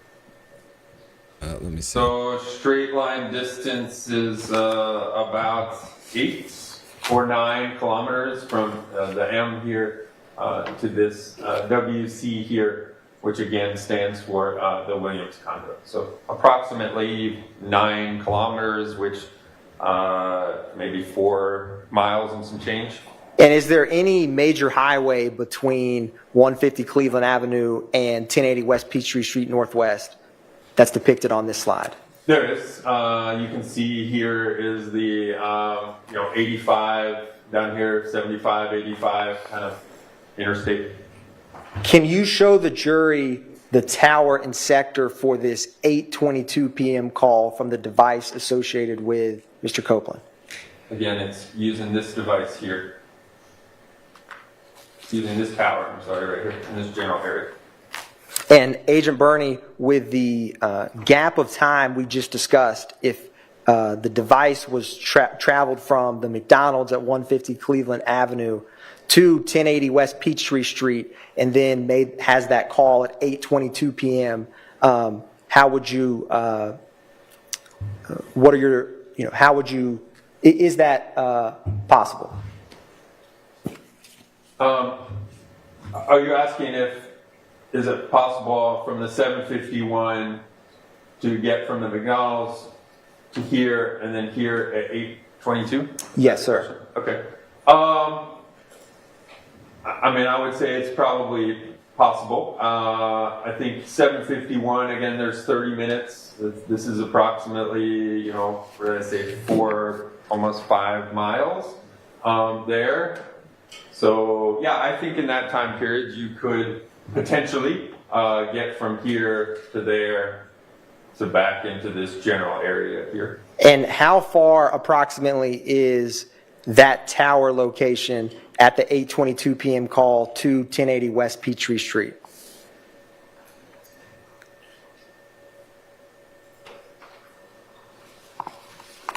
Maybe 4 kilometers, so under 2 miles, probably from here to, this general area here, under 2 miles. Again, estimate. And Thank you, Justin. Agent Burney, do you see on this slide the numbers we had discussed earlier, 4090, that end in 4090 and or 7604? I do. And how many times do those two numbers appear in the device associated with Copeland's phone in this time frame depicted on the screen? 7. And Agent Burney, do you see, or I'll ask you this, the call we were just discussing, the 8:22 p.m. call, what is the last 4 and who is that call associated with? So again, we see that call right here, the 822. It's an outgoing call from the Copeland device to this phone number here, 404-662-8935. I think Miss Love is on PTO. And Agent Burney, on the street. There's a lot of numbers. The page 7 of this report, can you reference page 7 that has and I'm going to ask you if that 8935 appears on that page? It does. Who is the device ending in 8935 associated with? Mr. Sledge. And Agent Burney, do you see any other calls after that 8:22 p.m. call between the device associated with Mr. Copeland and the device associated with Mr. Sledge? I do. Can you tell the jury where those calls are depicted in the time? Yeah, so we see those as 8:39 p.m. here, Yeah, I don't know what this and is. then using this tower and specifically this side or sector here, and then at 9:02 there's another call, and now it's using this tower and sector over here. And Agent Burney, do you see any calls to 5726, a phone number ending in 5726? I do. And I'm going to ask you to utilize the phone numbers on page 7 to see if 5726 is a number associated with a person. 5726, yes it is. Who is that associated with? Mr. Zachary. And Agent Burney, of the towers on this slide, is there any that are in the general area of Deshaun Quarterman's residence? Is that the QR yellow QR icon. is down here. So again, this tower and sector would provide coverage in this general area here, and we see calls using that at 9:23. And this tower and sector would provide coverage in this general area, probably not directly at the Quarterman residence, but in the general area here. Again, that's at 8:31.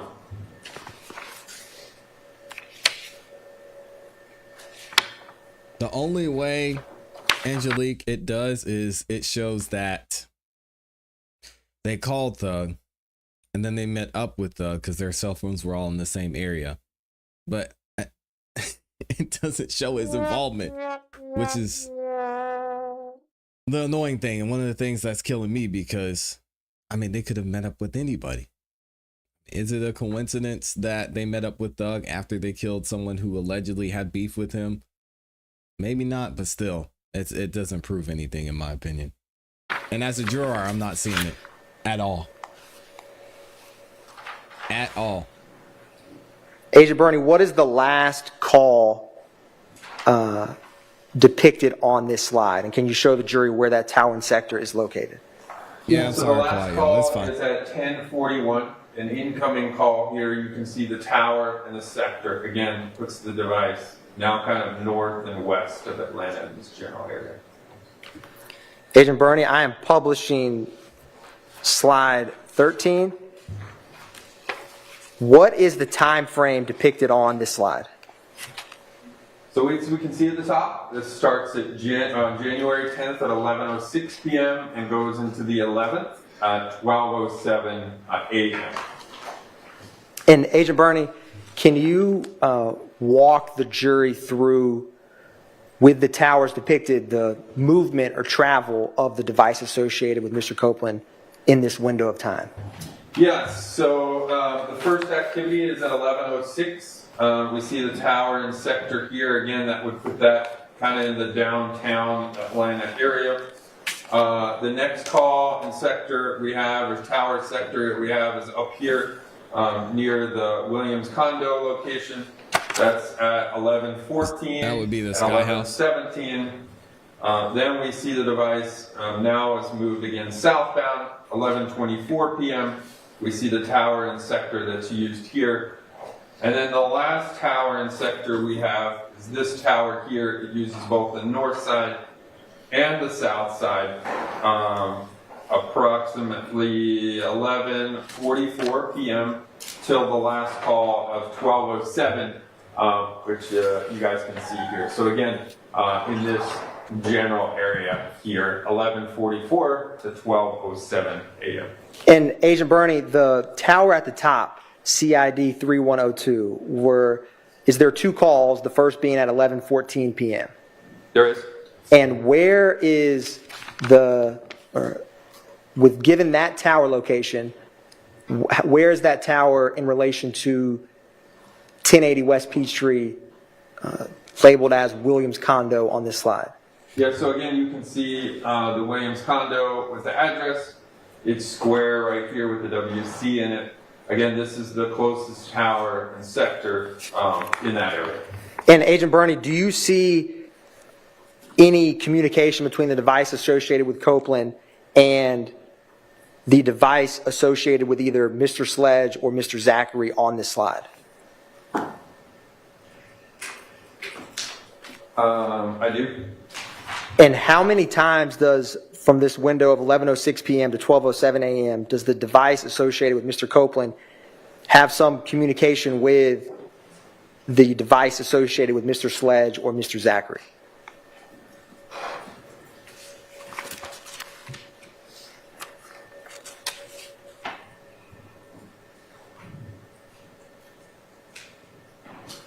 Yeah, that's what I'm saying, Cassie. Exactly. Agent Bernie, I am publishing page 14. Were you ever asked to analyze a 6080 associated with a Demise McMullen? I was. What was the time frame you were requested to analyze for the phone associated with Mr. McMullen? You can see it listed here, January 10th, 6:30 to 8:30 p.m. Published in slide 15. Now, Agent Burney, do you recall when you were here last, we had the toll analysis board? I do. This call, what is the first call on slide 15 for the device associated with Mr. McMullen? The first slide, or the first call here is at 7:29. You can see that outgoing call placed there. Again, you can see the tower and sector that was used for that device. And is that the first call we had discussed when we were referencing the boards? It was. Where, when that 729 call, was it incoming or outgoing? It's an outgoing call. And when the outgoing call from the device associated with Mr. McMullen, whose device associated did he call?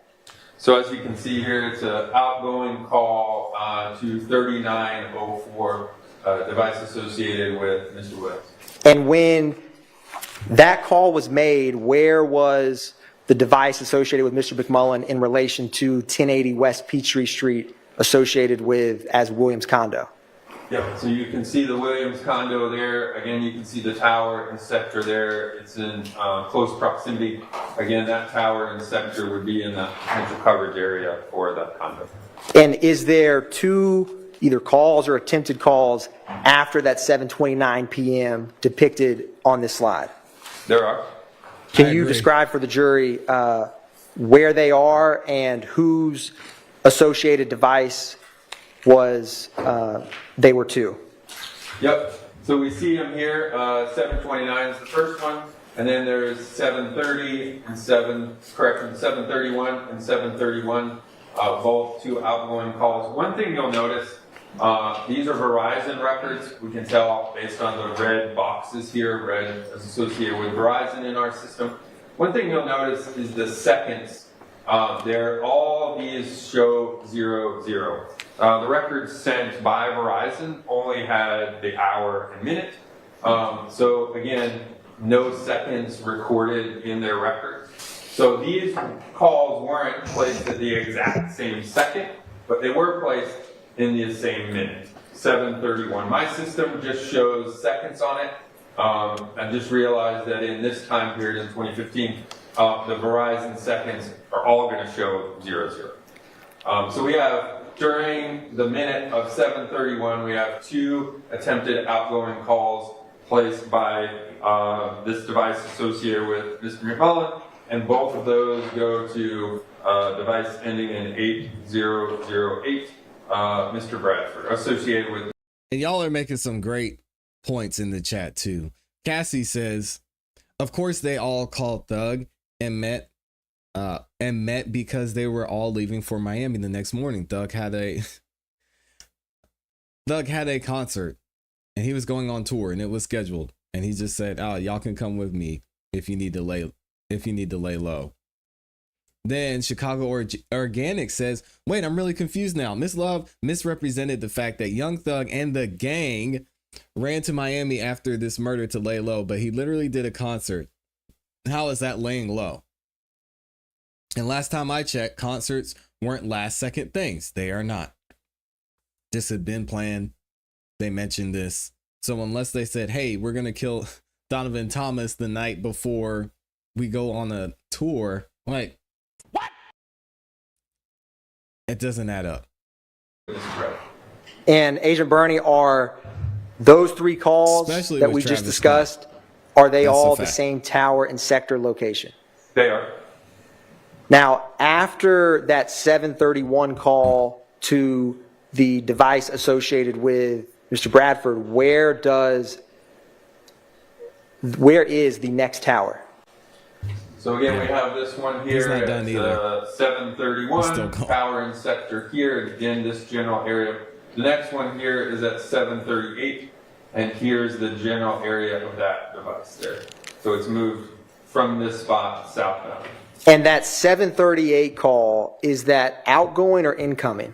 Incoming call. And is that incoming call associated with any person you were asked to analyze? It is Mr. Treadwell. After that 7:38 call from Mr. Correct, Treadwell, Andy. where does the device associated with Mr. McMullen go next? Yeah, so 7:38, then it uses this tower down here, 7:39, and then eventually this tower down here at 7:50. You might be right, Jeff. You might be right. And Agent Burney, who is the 7:39 call associated with? 7:39 call, again, which uses this tower and sector here, you can see is associated with also Mr. Treadwell. And what is the last four of the number? Well, I'll get to that in a second. Where is the call? Where's the next tower and location after that call? Do y'all think the jury is following The this? next tower and sector is down here at 7:50. And who is that call at 7:52? It's an outgoing call, again, to the device associated to Mr. Treadwell. And Agent Burney, what is this blue, dark blue icon associated address, 35 Oak Drive Southwest? How is that depicted on the slide? Logged off. Yeah, so again, this was another address that I was just asked to place on the slides, associated They're watching address. us. We can see it as a blue square with the number 2 in there. And Agent Burney, with the 750 outgoing call to the device associated with Mr. Treadwell, where is the phone associated with Mr. McMullen in relation to 35 Oak Drive Southwest, Atlanta, Georgia? Yeah, so that 750 call here, again, we see the tower and the sector. The address, the associated address would be in the footprint of that tower in the sector. And Agent Burney, does this map have a scale? It does. You can see it at the bottom down here again. How close approximately is the blue icon for 35 Oak Drive Southwest and the orange M for the McDonald's at 150 Cleveland Avenue Southwest? So between these 2 points here, approximately a mile straight line distance. Is there any gaps between the phone calls we just discussed, starting with 7:38 p.m. or 7:39 p.m. and 7:50? No, there's no other activity during that time period. And Agent Burney, after that 7:50 outgoing call, at the bottom of the screen, where does the device associated with Mr. McMullen travel next? So next is another see him, call, Mary. 753. We see the tower and sector used. Again, going to be in this general area here. And where does it travel next? The next activity is at 7:59, and we see the tower and sector used here. Now it's, again, here's that I-20/85 interchange. It's north and east up in this area.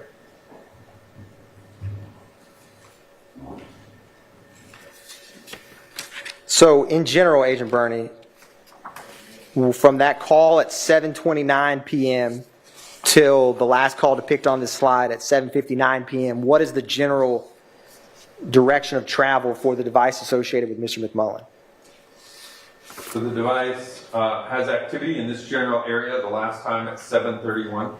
We then see the device travel southbound, eventually using this tower and sector here in close proximity to this associated address number 2 at 7:50. And then shortly thereafter, we see the device start moving northbound again. And this slide ends at 7:59. We can see the tower and sector used there again, just north of that I-20/85 interchange. And Agent Burney, the two numbers on this slide that end in 0102 that don't have a name associated with it, do you see those? I do.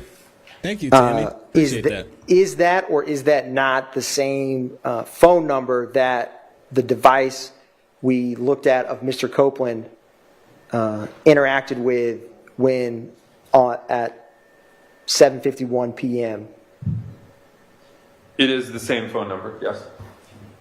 Agent Burney, I'm going to publish slide 16.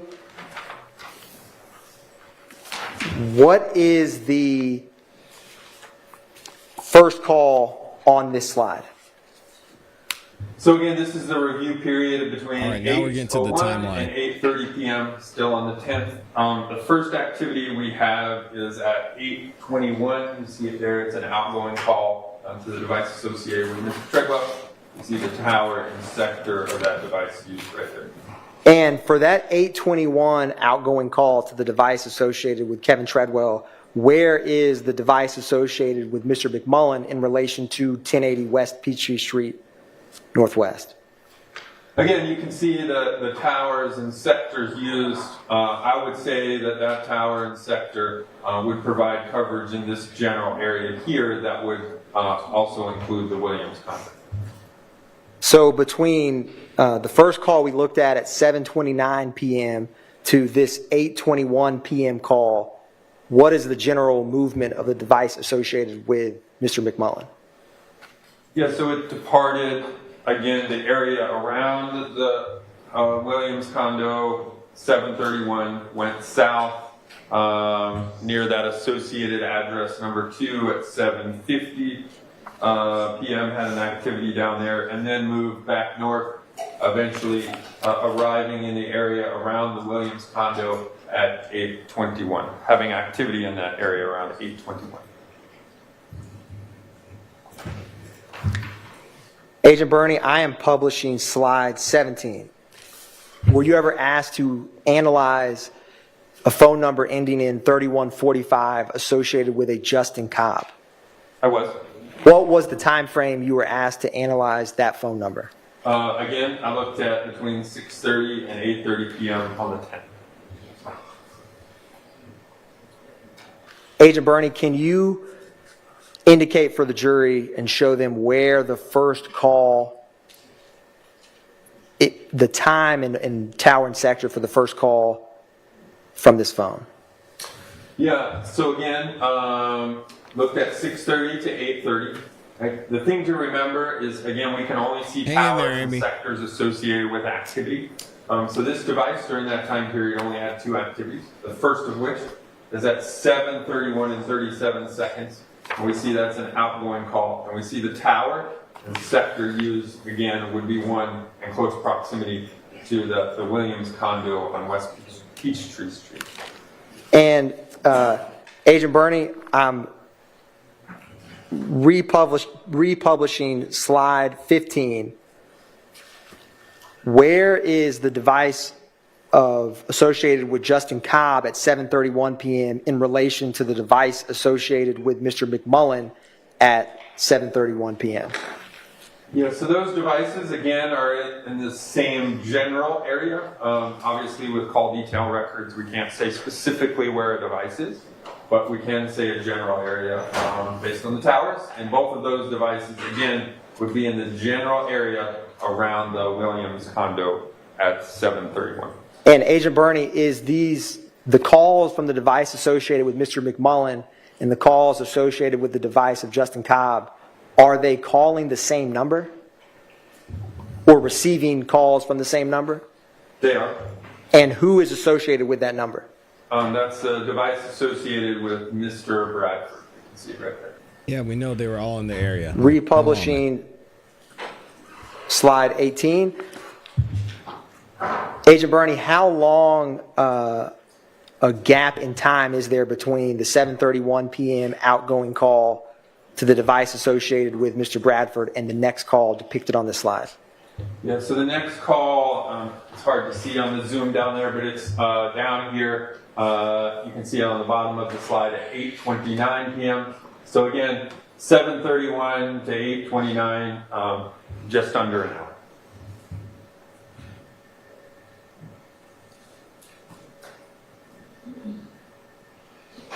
Publishing slide 19, were you ever asked to analyze the phone ending in 8935 associated with an Antonio Sledge? I was. And what was the time frame you were asked to analyze that phone? Again, reviewed roughly the same time. This is 6:20 to 8:22 on the 10th. Publishing slide 20, what is the time and location of this call depicted on slide 20? So again, the only activity during this time period for this device associated with Mr. Sledge is at 6:20 p.m. on the 10th, and we can see the tower and sector. Again, that puts that device somewhere in this general area here. And who is the outgoing call at 6:20? Is it to any other phone number that you were asked to analyze? I was. It's associated to Mr. Zachary. Publishing slide 21. Agent Burney, can you explain this single tower, but what's depicted there from 7:55 to 8:22 p.m.? Yep. So again, activity of the same device ending in 8935 associated with Mr. Sledge, 7:55 to 8:22 p.m. We can see the tower here, and it actually used two different sectors. One we see is associated with 30, and one says -1. The -1 there just shows that the tower list didn't specifically have the sector orientation. I had to go back and verify that with the provider themselves. So in this case, this is an AT&T device. So AT&T provided that the azimuth for what's listed here as -1 is actually 90 degrees here. So what we see is, again, tower and sector activity between 7:55 and 8:22 puts the device in this general area here, as it used, two sides of the same tower. And Agent Burney, in this window from 7:55 to 8:22 p.m. depicted on slide 21, is there any communication between the device associated with Mr. Sledge and the device associated with Mr. Zachary? There is. Can you show the jury the time of those communications? Yeah, so the Mr. Zachary associated device is the 5726 last four. So we see one at 7:55, and then we see one again at 7:56. Right there. Both outgoing calls. Agent Burney, who is associated with the phone number ending in 5991? That device is associated to Mr. Copeland. And is there a call between the device of Mr. Sledge and the device of Mr. Copeland depicted on this slide? There is 8:22 p.m. an incoming call to Mr. Sledge's device from Mr. Copeland's device. Man, I wish we could have that call. Dang. Agent Burney, I'm publishing slide 22. Were you ever asked to analyze a phone number associated with Mr. Bradford ending in 8008? I was. I mean, can y'all imagine if those phones were tapped and we had that call between Little Woody and Moncton? What would that phone call show? What do y'all think? Let me know in the comment. What was the time frame you were asked to analyze that device? Again, we have 6:36 p.m. to 8:27 p.m. both on the 10th. Publishing slide 23. Agent Burney, can you walk the jury through the movement of the device associated with Mr. Bradford with the towers depicted from 6:36 p.m. to 7:19 p.m.? Again, so again, this slide, January 10th, 6:36 to 7:19 p.m. Again, location of interest was the crime scene at 330 McDaniel Street. You see that as the red box there. The first call during this time period is this one down here. It's hard to see, but it says 6:36 p.m. We see the device is in this general area. 6:38, the device is now using this tower and sector here, has moved northbound. And then at 6:52, we see the device now using this tower and sector here, uses that at 6:52. 6:56, now we're using this tower and sector here, and then eventually it bounces back to this one here at 7:12, 7:14, and 7:19. Now, Agent Burney, from that first call at 6:36 p.m. In what appears to be Peoplestown from the map, do you see that? I do. When does the device associated with Bradford, or the travel from that Peoplestown tower till the last call at 7:19 p.m., how is that movement in relation to the crime scene at 330 McDaniel Street? Yeah, so the initial call, 6:36, again down here in the south side of the slide, moves up to the I-2085 interchange area, and then it moves westbound, first having an activity in this general area here at 6:52, and then again it uses this tower, bounces to this tower, and bounces back to this tower again. Again, think of the sprinkler system, right? There's going to be some overlap between the two. We have this tower initially, then we bounce to this one, then we bounce back, which means that it's probably in some of the overlap between this tower and this tower here. And then eventually 7:19 is the last call mapped on this slide. So Agent Burney. Okay, so I was able to find this over on X. I don't know how accurate this information is, but I want to share with y'all any information we have about Adriane Love. So shout out to Express Yourself Media. Not sure where this came from or where they got it from, but I'll do some more research into it. But they said, breaking news, Adriane Love has been replaced on the YSL trial with Fannie Willis's confidant Adam Abbate. According to a source, the decision was made late last week to replace Love. Abbate is very close with Fannie Willis, and one source said she believes he can still get convictions. Now, their source also tells them that Love may appear from time to time with certain witnesses left on the state's witness list, but Abbate is definitely leading the team moving forward and will be the first chair in the courtroom. Oh, man. Now, Abbate, as y'all know, and Amy mentioned, he actually had part in filing that motion to get Monktunk's probation revoked. So we're going to see what happens there. His signature was actually at the bottom of the page when we read it last week. So anyway, a little bit of breaking news. We'll see if this news is legit or not, but it's looking like that's going to be the case moving forward. To be clear, between 6:52 p.m. and 7:19 p.m. is the device associated with Mr. Bradford in the general area of 330 McDaniel Street.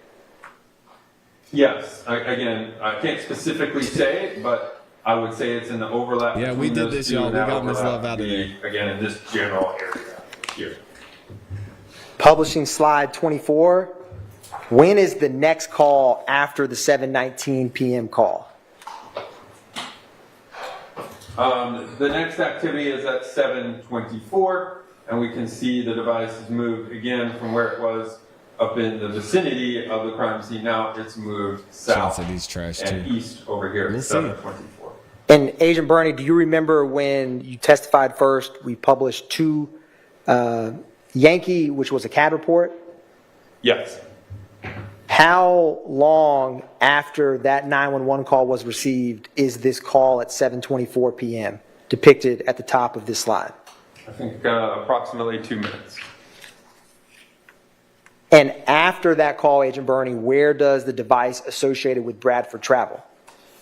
So it goes from this area here to, again, this area down here. It's hard to see. We'll jump to this screen here. But it's in the vicinity of that associated address number 2.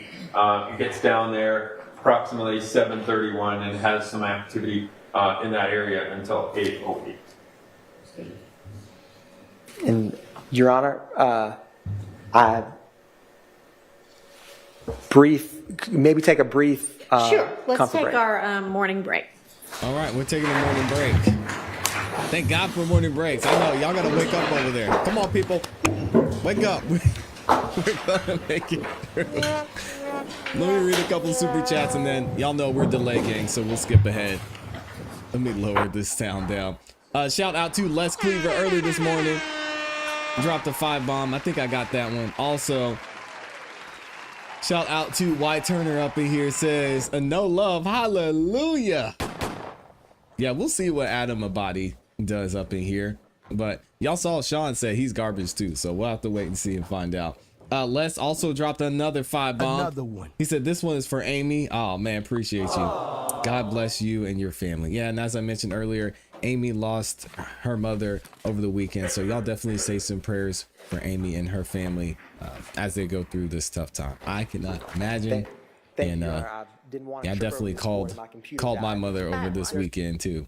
Shout out to Mr. Brown in here, dropped the 2 bomb. Shout out to you and Amy, still showing love and support.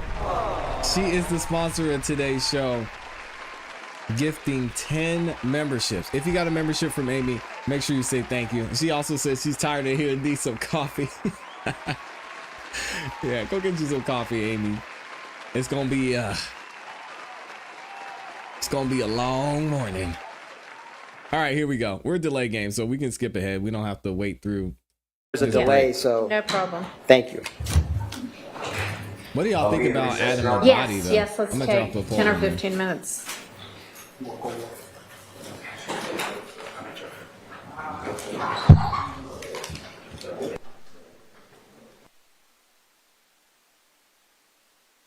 All right, let's skip ahead.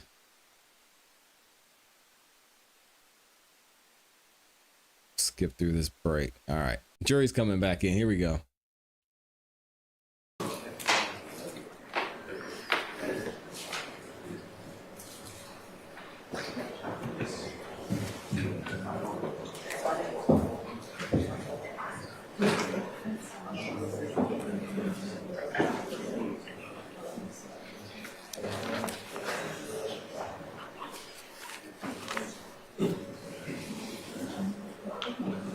It's so ironic too that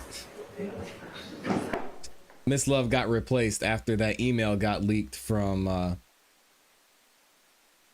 Fannie Willis about how great of a job she was doing. Stop the cap.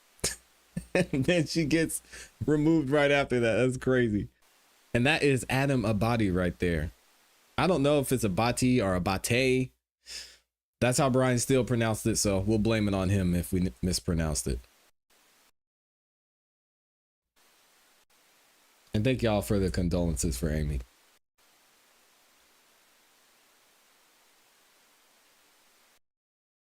Where does the device...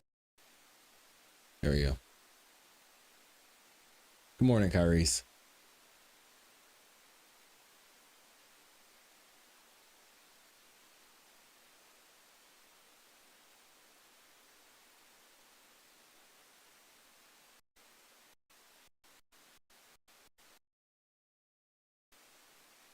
Thank you, Mr. Atkins. Thank you, Your Honor. The state is republishing slide 24.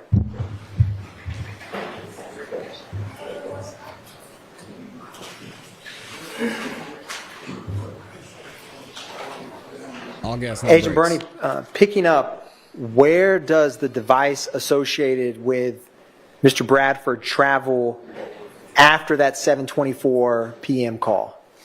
Yeah, it's 724.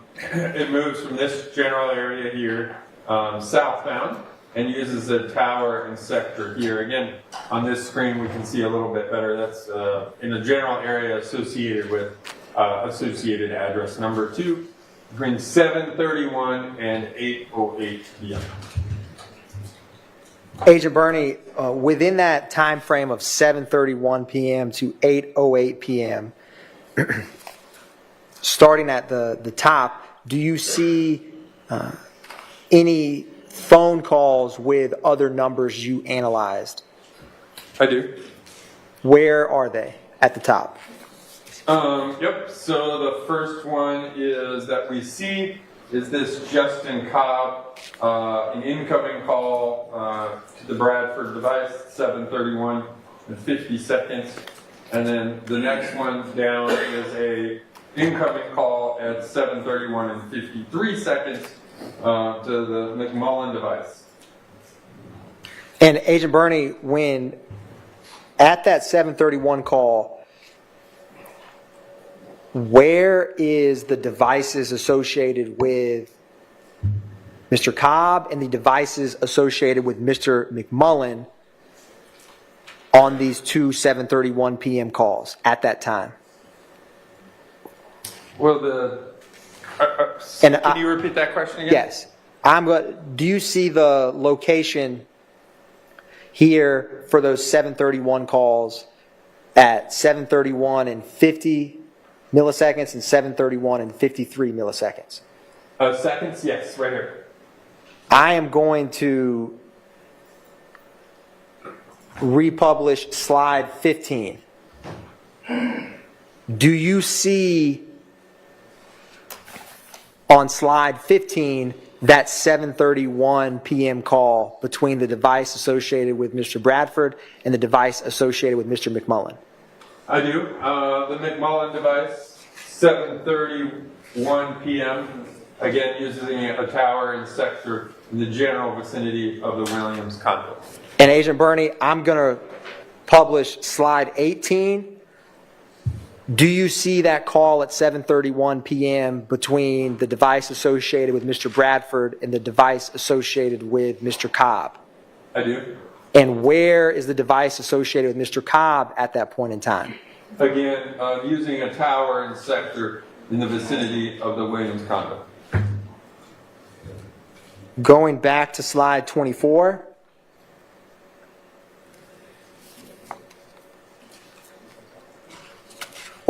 So Agent Burney, do you see the call, or do you see that the device associated with Mr. Bradford has a call at 7:47 p.m.? I do. And is that in the general area of 35 Oak Drive, Southwest Atlanta, Georgia? It is. Agent Burney, I'm going to publish slide 15. Do you see a call on slide 15 at 7:50 p.m.? I do. And is this 3 minutes after the call that we just discussed with Mr. Bradford? It is. And where is the device associated with Mr. McMullen at 7:50 p.m.? Again, using the tower and sector here in close proximity to the general area associated with associated address number 2.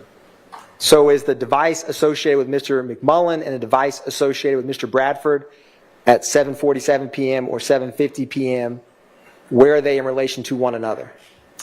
They're in the same general area around associated address number 2. Going back to slide 24.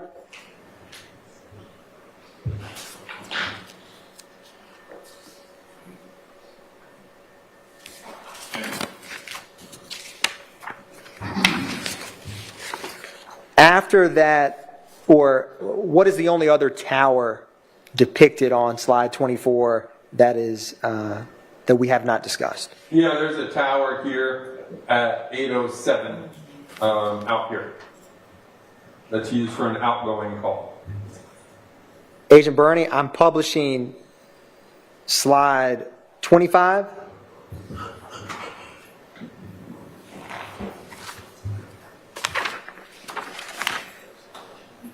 Where is the movement of the device associated with Mr. Bradford between 8:17 and 8:27? So again, this slide covers that time period, 8:17 to 8:27. We see the tower and sector used. Again, put that device in this general area here, 8:17 to 8:23. And then we have activity on this tower and sector over here to the west at 8:27. Agent Burney, I am publishing slide 26. Were you ever asked to analyze a phone number ending in 3904 associated with Jeffrey Williams? I was. And what was the time frame that you were requested to analyze? Yeah, so I looked at calls between 7:03 and 8:22 p.m. There's a lot more people that were around the scene. Publishing slide 27. Right now, but that's what it is. Now, Agent Burney, when is the first call on this slide?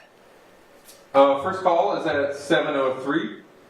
We see the tower and sector here used. And we can see this tower was used at 7:03 to 7:31.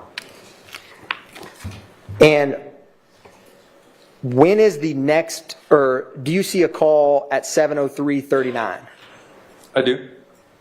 Is that call at 7:03:39 to any devices you were requested to analyze?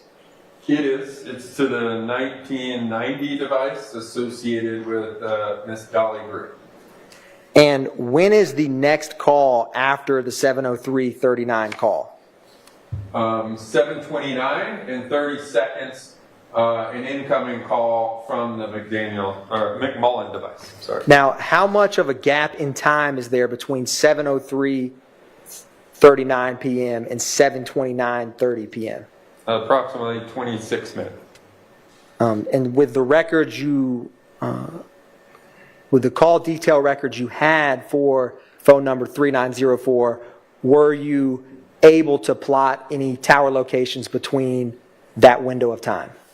No, again, we're dependent upon phone activity, and there were no activity that had towers and sectors during that time period.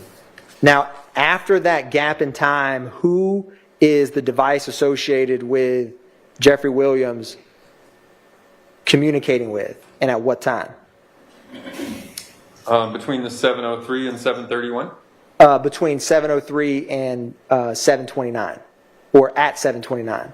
Yep, so you have the 7:03 call again with Dolly Greer, and then a 7:29 incoming call from the McMullen device. And for all of these calls depicted on this slide, is the device associated with I want to hear Williams, from Adam already. where is it in relation to 1080 West Peachtree Street? Again, we can see the tower and sector that's used here. One thing to note is this is T-Mobile, right? All the green dots. There's a lot more green dots than in some of the other providers, right? So T-Mobile loves putting lots of smaller towers in there, and some of which are taller towers. I obviously didn't look up every tower in here, but I did look up the tower that was used here at 7:03 to 7:31.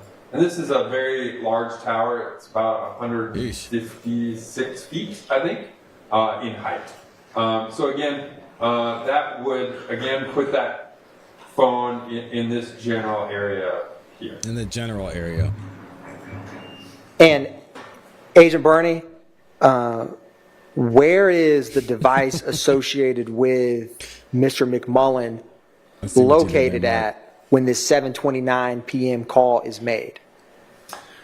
So it's also in the same general area here. Obviously, it's a different provider. The McMullen device is a Verizon, and we saw in the previous slide, I think it used like a tower located right here. There's a Verizon tower that would have put the device again in the general area of the Williams condo. So these two devices are in the same general area. And Agent Bernie, looking at your slide 7 with the phone numbers analyzed, who was the phone number ending in 9596 associated with?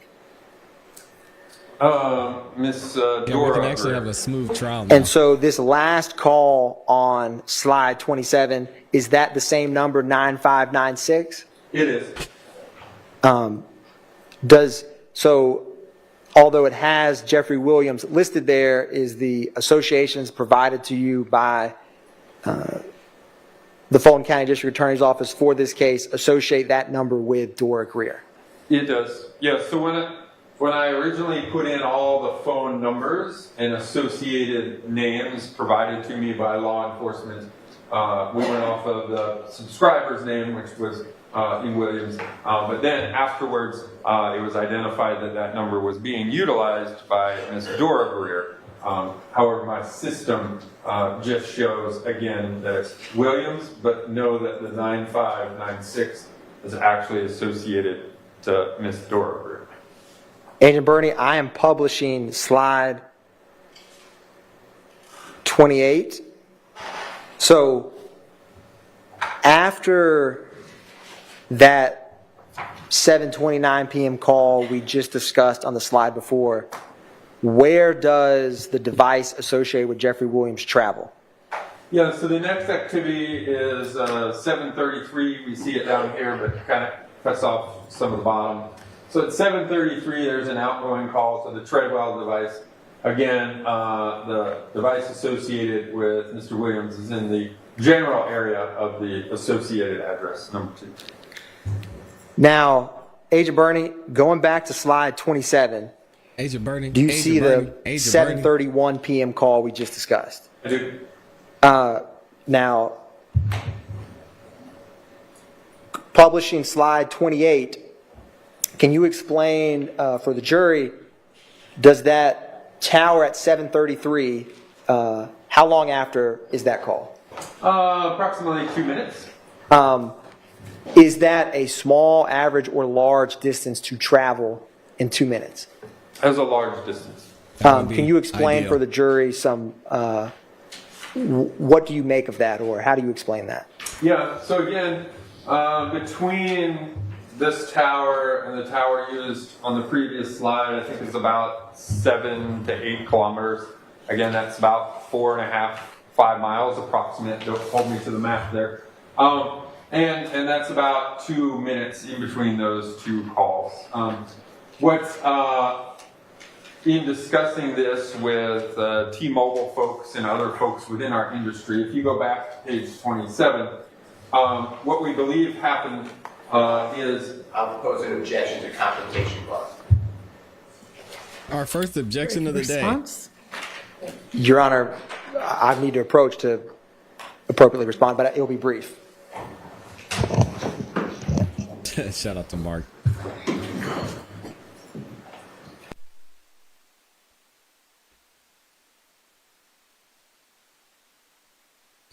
Amy said, I don't want to know what love is. That's what she said. I don't want you to show me. Yo, Amy is the best, man. Shout out to Mark for the 5 bomb too. Let's skip through this BS.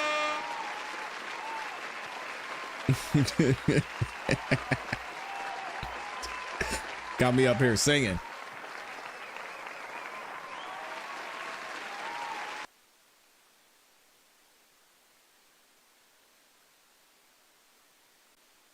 Come on, Mr. Bernie, get on up there. Okay. Have you worked? Stand or sitting. If you're not using that, you feel free to sit. Agent Bernie, have you worked with records from cell phone providers that are from the years 2015 or older? I have. And when specifically related to towers, have you ever heard of the phrase camping on a tower? I have. Can you explain what that means? Yeah, so that mean? again, As well. Overruled. You may answer, Agent Bernie. okay. So again, in the network, when your phone is on, it's scanning the environment, and then the phone picks the tower and sector with the best signal. Sometimes that device will finish a call and just go exactly to the next call, or maybe you ended a call because there was an incoming call and a tower and sector was already assigned and being used by the device, and that device then continues to use that tower and sector. That would be a term of an example of the tower camping or holding on to a tower a little bit past its normal range. And Agent Bernie, that phenomenon, camping with cell phone towers, how has that changed from 2015 to 2024? Yeah, 2015, you got to remember that's almost 10 years ago. The technology has obviously advanced. There's more towers. The processing and speed rate of our communication is significantly faster than it was, 9 years ago. So we see less of it now in 2024 than we did in, 2019 and earlier.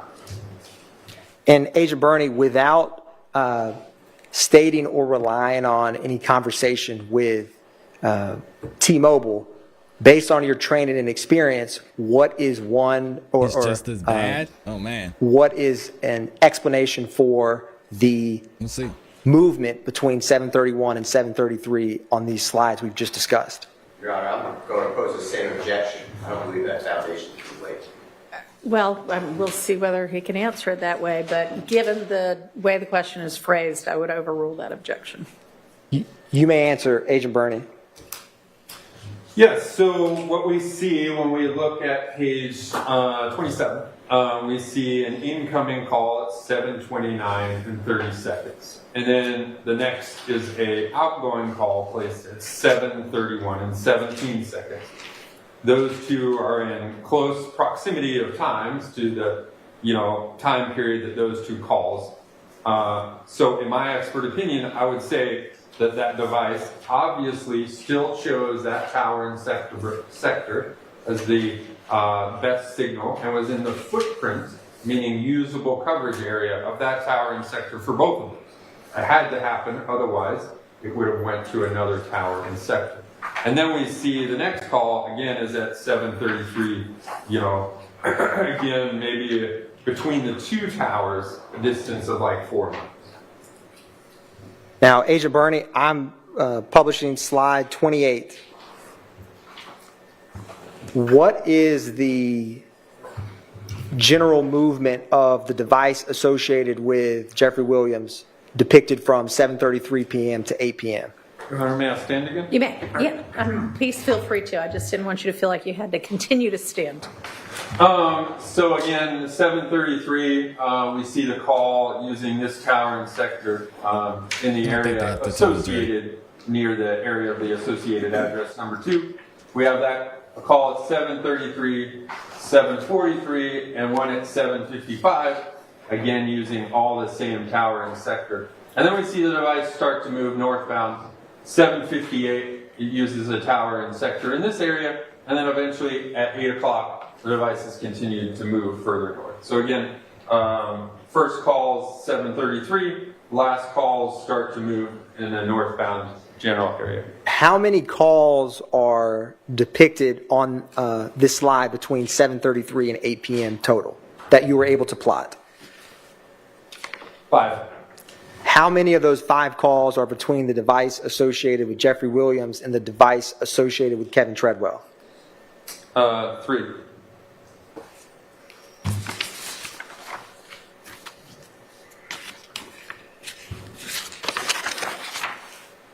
Now, Agent Burney, do you see the call at 7:55 p.m. on this slide? I do. And where is the device associated with Jeffrey Williams to the associated address at 35 Oak Drive? We can see it here. Again, the tower and sector would provide coverage in this general area. So again, I would say the device is in proximity, close proximity to associated address number 2. No making phone calls. It's against the law. And Agent Burney, I'm going to republish slide 15.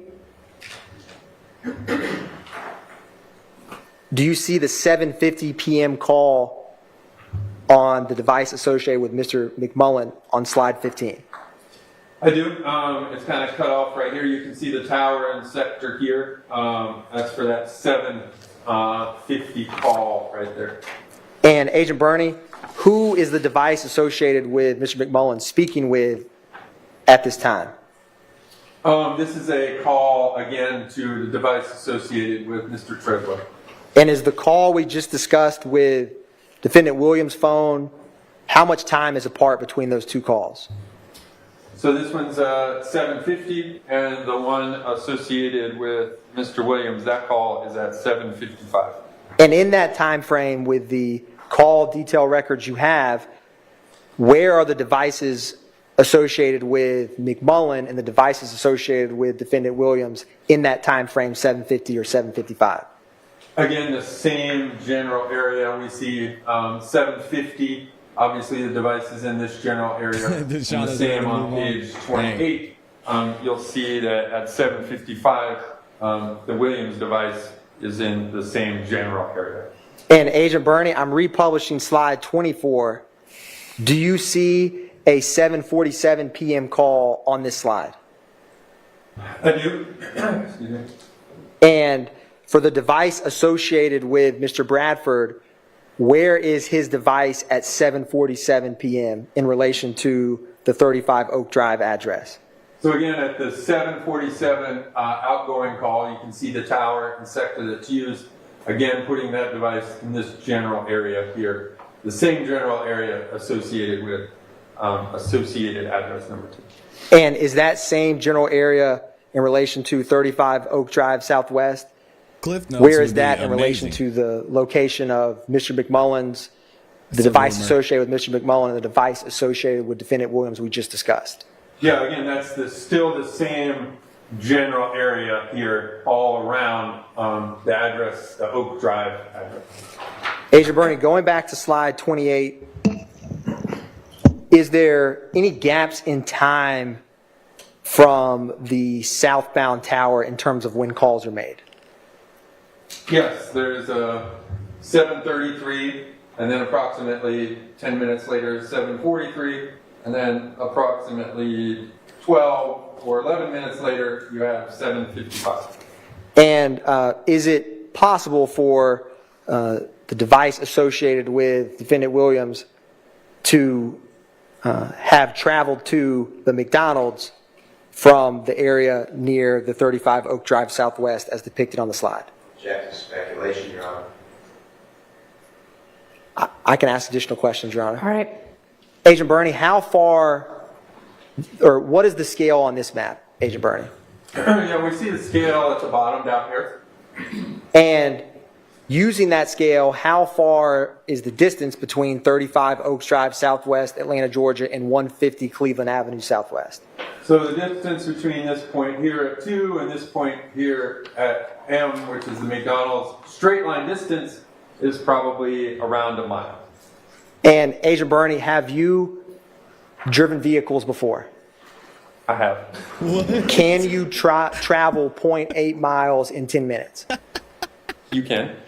Objection, 0.8 miles. Well, I'll do it.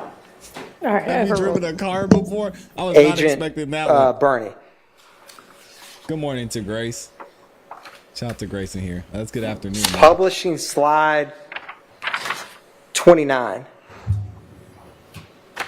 Where is the first call on slide 29? So again, just a continuation of That was a real again, question. A phone number associated with the Williams device. We see the first phone call here is at 8 o'clock and 15 seconds. We see that device here, and then the next activity is at 8:22, again around the area of the Williams condo. And Agent Burney, are these two towers, where are they in relation to Highway 85? Yeah, so Interstate 85 is this yellow road that goes right here. So you can see this tower here, very close to Interstate 85. And then if you look at this second tower over here, it's obviously very close to Interstate 85. So, Agent Burney, with this call at 8:22 p.m., is the phone associated with Defendant Williams, where is that in relation to 1080 West Peachtree Street, Southwest? Again, you can see the tower and the sector that's used, and it's in very close proximity to the Williams condo on the West Peachtree Street Northwest. And Agent Burney, going to page 27, from this 7:29 p.m. call incoming from the device associated with Mr. McMullen till the 8:22 p.m. call we just discussed, what is the general movement of Defendant Williams' device? Yeah, so the device obviously starts up here in the area around the Williams condo. It moves southbound, eventually being in the general area around associated address number 2 at 7:33. Again, there's activity at 7:33, 7:43, and 7:55. and then the device starts to move northbound again, eventually reaching the area around the condo at an activity around 8:22. And Agent Burney, with that general route of travel you just described, I am republishing slide 15. How does the travel of the device associated with Mr. McMullen between 7:29 p.m. and roughly 8:21 p.m. compare with the movement of the device associated with Defendant Williams in that time frame? Yeah, they're similar. Obviously they start around the same location, around the same time period. They move to the general area around associated address number 2, around the same time period, or roughly the same time period, and then move back. So again, similar travel patterns.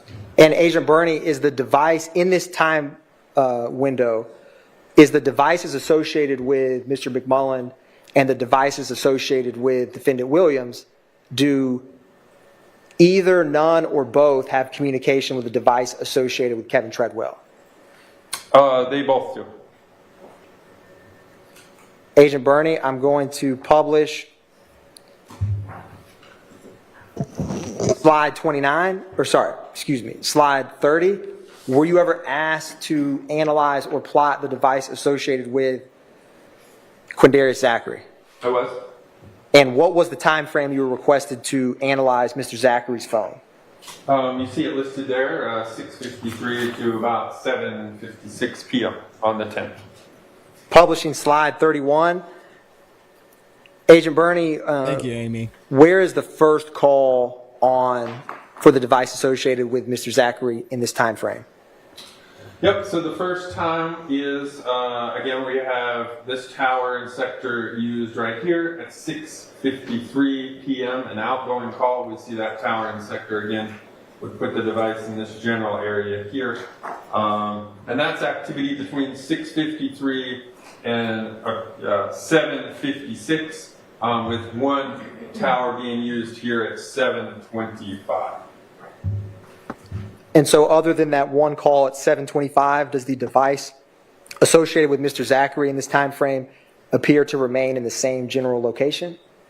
It does, other than the 7:25 call, yes. I mean, I hear y'all saying this was 403, and I really see it now. Like, we get it. They were all in the same area. Like, why? Why do we need all of this FBI full detail showing that? I mean, can we just Agent Burney, agree that they were do in you the see a same call area? at 7:56 p.m.? Jeez. I do. Is the call at 7:56 p.m. incoming or outgoing? It's an incoming call. And is it associated with any device you were requested to analyze? It is. It's associated to the 8935 device associated to Mr. Sledge. Agent Burney, I'm going to publish State's Exhibit, or it's not State's Exhibit, page 32. Were you ever requested to analyze the phone records related to a Kevin Treadwell with a phone number ending in 2643? I was. And what was the time frame you were requested to analyze that device? Again, on the 10th, 6:23 to 8:22 p.m. for this device. Publishing slide 33.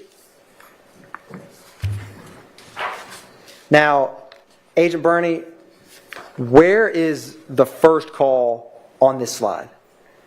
So the first call on this slide uses this tower here, and it uses the north side of it. Again, we can see, based on these numbers here, 0 being the azimuth of north, we know that it used the north side at 6:23. And Agent Burney, when does it leave that tower and sector? Where does it travel next after the 6:23 p.m.? Yeah, so it's on this tower and various sides of that tower till approximately 7:33, and then it uses this tower and one of the sides of this tower at 7:35. And Agent Burney, with that 7:33 p.m. call, was that an incoming or outgoing call? You see the 7:33 right there is an incoming call. And is it connected with a device you were requested to analyze? I was. The device ending in 3904. And after receiving that call at 7:33 p.m. from the device associated with Defendant Williams, where does the phone associated with Mr. Treadwell travel? So again, it's in this vicinity to start. Now it uses this tower, specifically the north side, because 330 degrees would be this side right here. So at 7:35, it's on this side of that tower. Right? And is that side of that tower, Agent Burney, where is that in relation to the McDonald's at 150 Cleveland Avenue? So the McDonald's is located right here. We see that as kind of the yellow or orange M right there. And that tower, specifically that sector, we can see would most likely be in the coverage area. The McDonald's would most likely be in the coverage area of that tower and sector. And after that 7:33 p.m. incoming call from the phone associated with Defendant Williams, what is the next, or what is the next call? Yeah, so we got the 7:33 over here, again using this tower and sector. Then you have the 7:35 outgoing call using this tower and sector. And Agent Burney, in this towers depicted, is the device associated with Kevin Treadwell ever in the general vicinity of the 35 Oak Drive, Southwest Atlanta, Georgia? It is. That's the blue square right here with the number 2 in it. So anytime the phone uses this sector here or this tower in this sector here, the phone could be, again, in the general area of associated address number 2. So that would be starting at 7:45 right here. It's still using this tower, but we're using the sector that's oriented to 210 degrees, which is this side over here. And then in this box here, it uses this tower and sector, and those calls are from 7:49 until 8:11. And Agent Burney, do you see between the 7:33 p.m. call from Defendant Williams, do you see a call after that, or when is the next call after that, if any, that the phone number associated with Mr. McMullen appears? The next time is at 7:38. And how far apart time are those two calls? Well, you got 7:33 to 7:38, so approximately 5 minutes. And Agent Burney, do you see the call with tower 1616 depicted in the bottom left at 7:56 p.m.? I do. Is that an incoming or outgoing call? That's an incoming call. And who is that incoming call? Is it from a phone number you were requested to analyze? It is 6080, device associated to Mr. McMullen. And what is the next call on that tower after that call?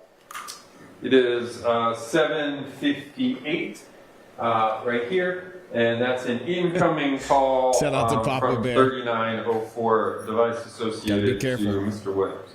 And how much time is between those two calls? Approximately 8 minutes. Now, Agent Burney, zeroing in on that 7:50 call with the device associated with Kevin Treadwell and the device associated with Demise McMullen. Do you see that? I do. And I wanted to publish slide 15. Where is the device associated with Demise McMullen at 7:50 p.m.? Yeah, where is it? Again, you can see the tower and sector used puts that device in the general area around associated address number 2. And is those two devices between McMullen, or the devices associated with Mr. McMullen and Mr. Treadwell, have calls between each other on that at that 7:50 time? They do. Agent Burney, I'm going to also publish slide 28. do you see the 7:55 p.m. call on this slide? I do. And for the 3904 associated with defendant Williams, who is the call at 7:55 between? That 7:55 is an outgoing call from the Williams device to phone number ending in 2643, which is the device associated with Treadwell. And where is the device associated with defendant Williams on that call in relation to the device associated with Mr. Treadwell, the device associated with McMullen around that time? Yeah, all of those devices, again, are in this general area here around the associated address number 2.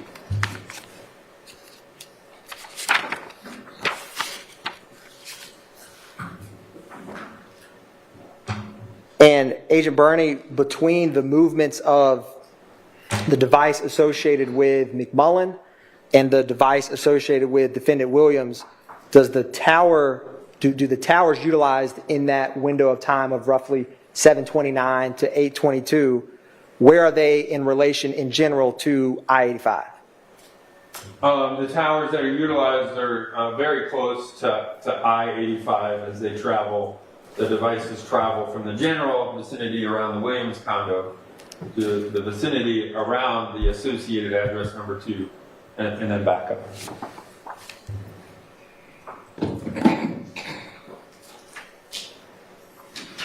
Publishing Agent Burney slide 34. Were you ever requested to analyze the phone number ending in 9596 associated with Dora Greer? I was. And what was the time frame for that? Again, you can see that here, 6:20 p.m. to 8:11 p.m. on January the 10th. That's Dora, that's Young Thug's sister.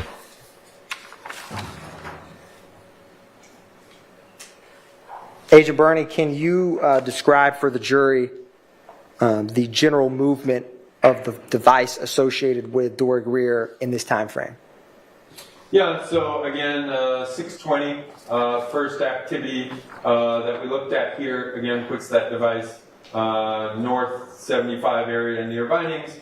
The device eventually moves southbound and then has activity around the area associated with the Williams condo there. First activity is at 7:37. And then remaining in that area until this slide, the last activity on this slide at 8:11. Again, using towers and sectors in this general area here. And Agent Burney, does the phone number associated with Dora Greer ending in 9596 have any communication with the device associated with Kevin Treadwell?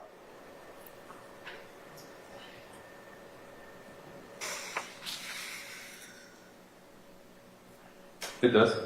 When, can you show for the jury where and when those communications are?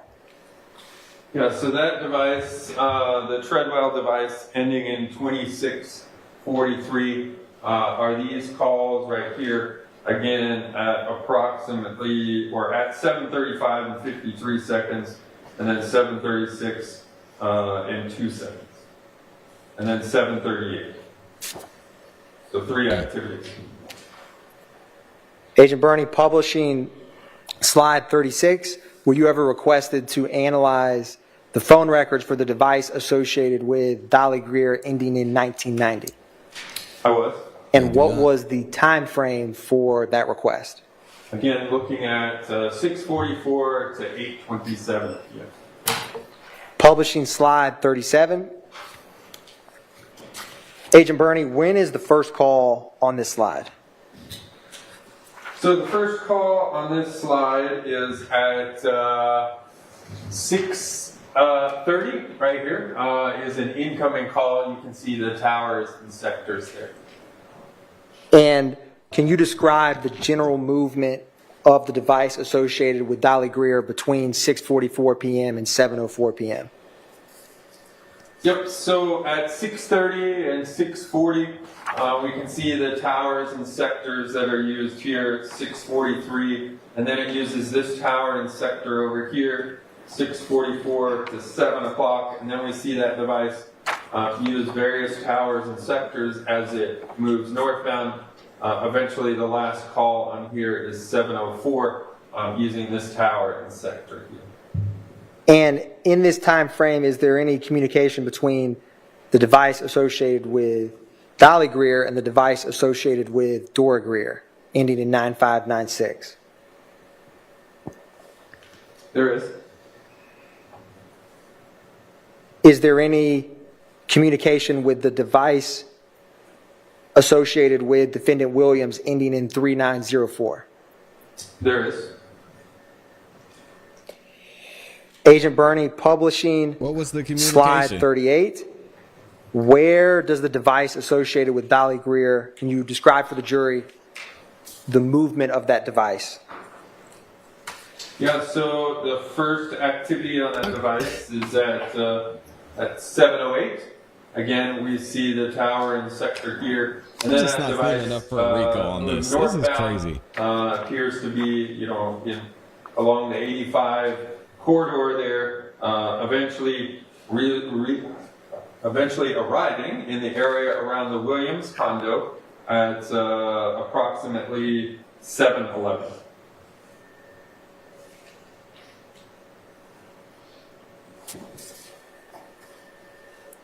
Agent Burney, publishing slide 39. Now, in addition to specific time ranges for individual phone numbers, were you ever asked to analyze activity around specific locations? I was. And were you ever asked to analyze the phone activity near 330 McDaniel Street Southwest? I was. And what was the time frame you analyzed that? Yeah, so you can see that here, 6:56 p.m. Yes, Dora and Dolly are young thugs. 8 p.m. on Siblings. the 10th. And Agent Burney, do you see the 7:28 p.m. call from the device associated with Kenneth Copeland? I do.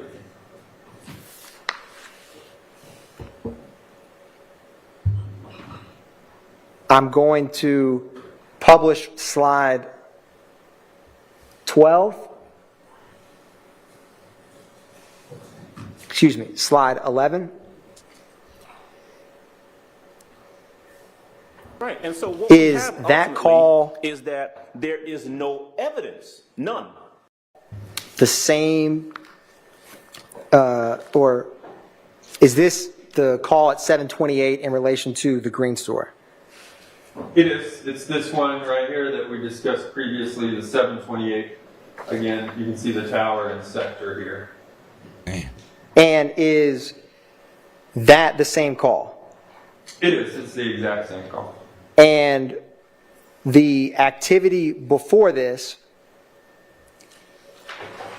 where is the device associated with Kenneth Copeland at 7:24? Yeah. So again, here's that crime scene. We're looking south of that along 85. You have the associated address, Copeland's girlfriend here. The device at 7:24 and 7:25 again puts that device in this general area here. Amy's over there ready for lunch around and she's the dying. vicinity of that. Hang in there, Amy. The other additional residents. Cassie says, so we have a bunch of friends picking each other up and getting ready to leave at 5 a.m. in the next morning. What about any other day? Is this normal for a group of friends to talk to each other? Nope. Right, and so what we have ultimately is that there is no evidence, none. Can't be talking to people when they're about to commit a crime against somebody that you may or may not have beef with. It's against the law. Just keep that in mind. The 178 Maury Avenue? Yes, You sir, didn't that's do right. it, but they did. So the device associated with Mr. Copeland, is it further or closer from the Amy's 178 gone, y'all. Maury Avenue address or 330 McDaniel Street at that 7:24 p.m. call? Yeah, it's significantly closer to the 178 Maury Avenue. Again, the device is going to be in this general area here. Going back to slide 40.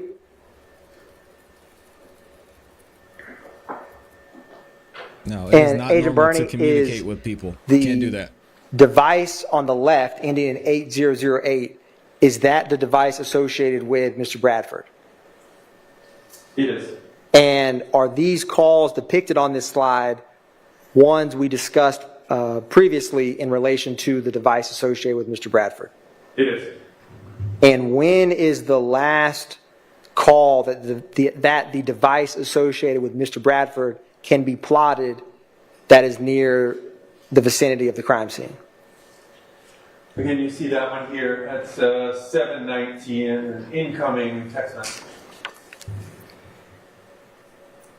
Publishing slide 41, Agent Bernie, were you also asked to analyze phone activity near the McDonald's at 150 Cleveland Avenue? I was. And what was the time frame you were requested to analyze phones in relation to that address? Yeah, you can see that listed here, 7:35 to 8:48 p.m. on the 10th. So, Agent Bernie, on slide 42, can you walk the jury through what this slide shows? Yeah, so again, I was asked to take a look at phones near the McDonald's. The McDonald's location is shown here. I looked at any activity with towers and sectors that were in close proximity around that time period, and we see several devices that have that. So we can kind of go through those. The first device is this red device, 6080. That's the device associated to Mr. McMullen. We have this silver device here, ending in 8008. That's the device associated with Mr. Bradford at the top there. This tower and sector here is Sprint Towers. Again, provide coverage in this general area here. And we have the 5626 device associated with Mr. Zachary, and the 2643 device associated with Mr. Treadwell using this tower and sector here. Then the closest tower and sector to the McDonald's, obviously, is this one Y'all here. hang in there. It's going to be all right. 2643, again, associated with Mr. Treadwell. That's kind of this purple device having those activities. Kind of cut off down here is the 5991 device associated with Mr. Copeland, again using this tower and sector here. And Agent Bernie, roughly in the time span of using the time span of 7:45 to 8 o'clock, are the devices associated with Kevin Treadwell, Mr. Copeland, Demise McMullen, where are they in relation to the McDonald's? I can't believe they named that kid Demise, by the way. We've got a question and a super chat from Javius Johnson. Thank you for being here, Javius, with his second super chat. He says, help me understand something. Let's say I got a family plan for cell services. I have 5 lines on my account. All lines have my name. How can they say who is in that phone, and how can it be concerned? I see what you're saying. That's a great question. I don't see how they could determine who had that phone or not. Now, I guess you could say, is it likely that he had the phone? Possibly. Woody said that he had multiple phones. Doesn't everybody have multiple phones? I mean, y'all see. I don't be out here like that, but I got... So, I don't know, man. That's a great question. A lot of questions that need to be answered. Yeah, the McMullen device, that red device here, is using this tower. Again, there's a Verizon tower there. a Verizon tower, and a Verizon tower. Those are the three closest. So we can see, again, that device is going to be somewhere in this general area. That's at 739 and 753. What was the other devices? Treadwell, Copeland, and McMullen. Okay. The Copeland device, we just have one activity during this time period. You can see the tower and sector it uses here. That's at 7:51 p.m. And then the Treadwell device, it uses this tower here and these two sectors here at 7:35 to 7:45. And then it also uses this tower out here at 8:32 p.m. And Agent Burney, were you ever asked to plot phone activity near Defendant Williams' condo? I was. What was the time frame that you plotted phones in relation to that address? So I looked at devices between 7:31 and 11:22 p.m. Shout out to Christopher Pay. That's dope. More phones, Now, more problems. Agent Burney, can you help unpack this rather busy slide for the jury? Yeah, so this obviously... I think in this, it's not necessarily that the phones were in the area. The problem is that the communication back and forth, like being in the area is not a crime. And I think that's that would be a lot easier to argue, I guess you could say. But having your phone in the area and then communicating with the same people that are in the area, and then someone gets,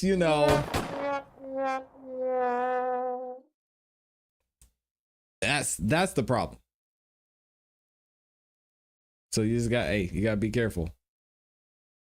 You gots to be careful. Has a lot of information on here. The biggest thing is just seeing which phones have activity all around the general area of the William condo, and that is a significant number of these phones. And Agent Burney, is in this time frame from 7:30 to 11:22, is there any devices that are at that location both close to 7:31 and also close to 11:22 in general?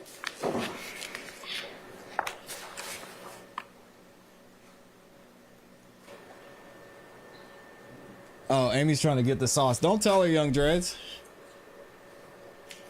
Yeah, I mean, we see the red device associated with McMullen has 7:31 and 11:22. There's 6 activities that use this tower and specifically this sector during that time period.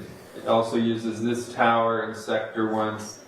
There's another one down here that has 2 outgoing and 1 incoming call using this tower and sector there. Let me just quickly... No, go ahead, Young Dreads. You good. I'm just playing.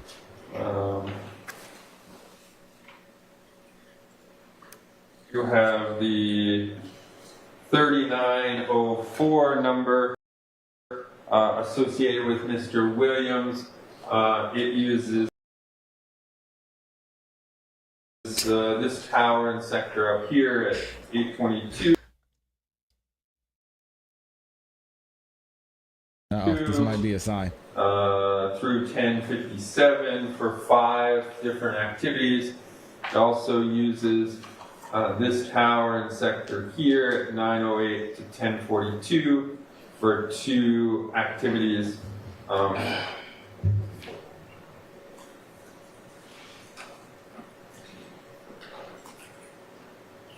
And I believe that's it.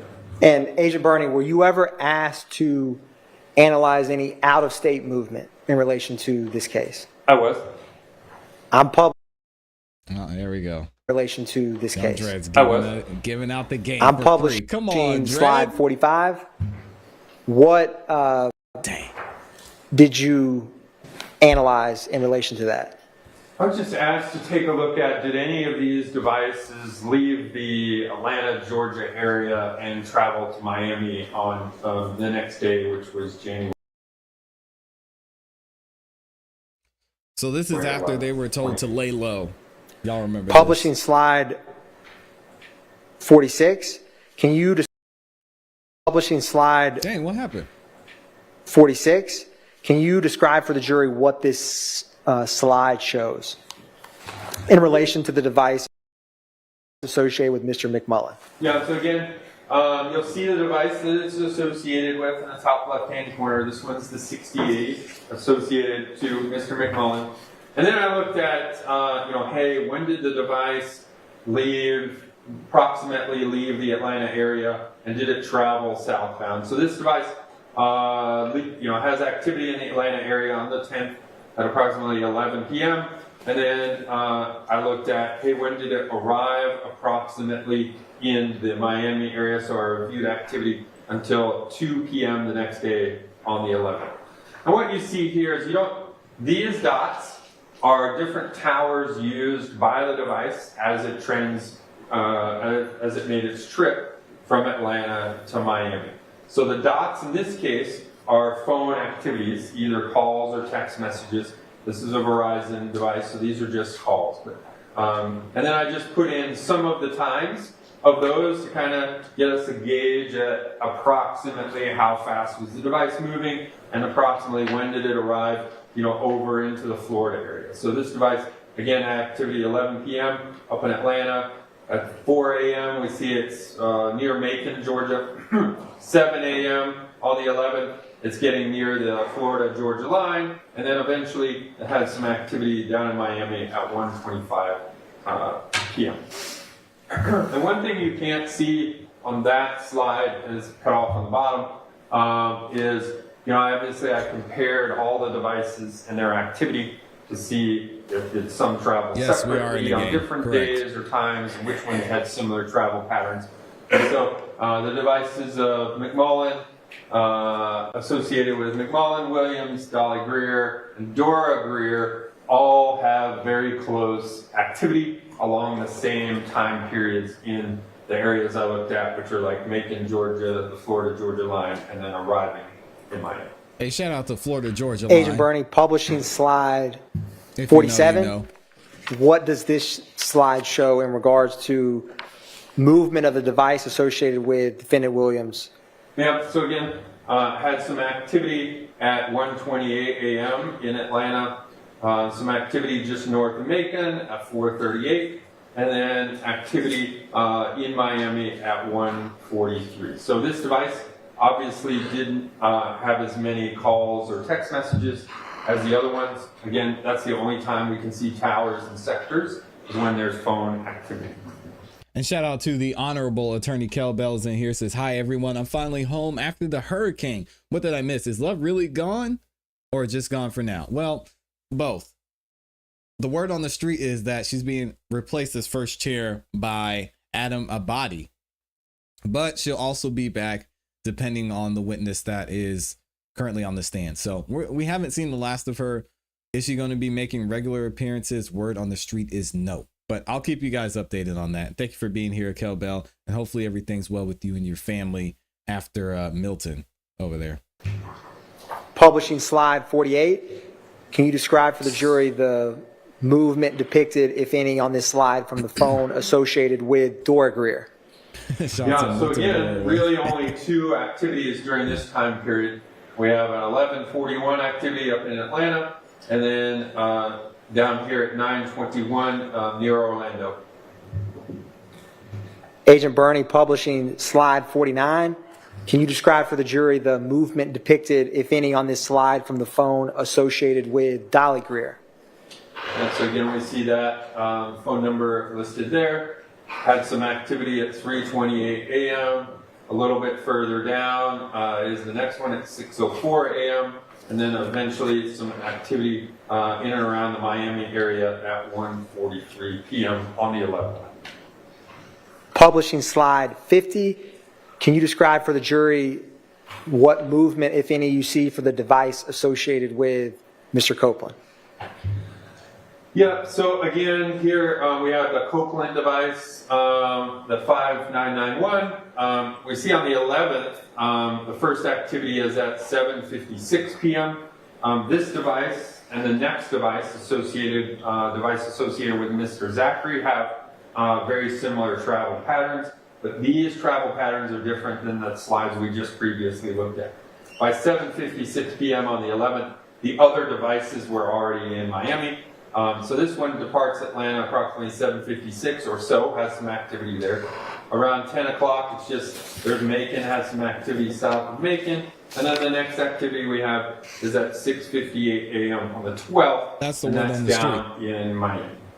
It has not been And verified in yet. general, does the device associated with Mr. Copeland travel closely with any other devices you requested to analyze? Yeah, you can see on the bottom of the slide here, those two, the Copeland and Zachary device, have more similar travel patterns than the others. So again, 7:56 p.m. on the 11th, device is still in Atlanta. Now we have 10 o'clock p.m. on the 11th, south of Macon along that, and then some activity. The first activity we see in Miami is at 6:58 a.m. on the 12th. And Agent Bernie, is this, can you describe for the jury, is this what you were just discussing with the phone associated with Mr. Zachary? I think It they is. served Nathan Wade. So again, Low-key. activity I think so. at 7:37 a.m. and then we see it reaches the Florida-Georgia line around 11:45 p.m.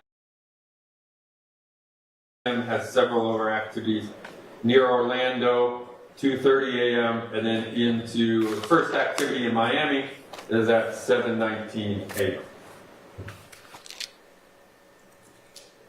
And Agent Bernie, in relation to the report you generated for the January 10, 2015 murder of Donovan Thomas, is that in your generated report?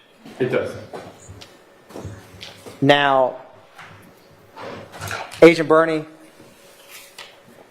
were you asked in relation to this case to analyze multiple incidents in regards to cell phone historical cell site data other than the January 10, 2015 murder of Donovan Thomas? I can't imagine them having any questions for him, but I'm going to approach you with what's been marked as State's Exhibit 180 Echo.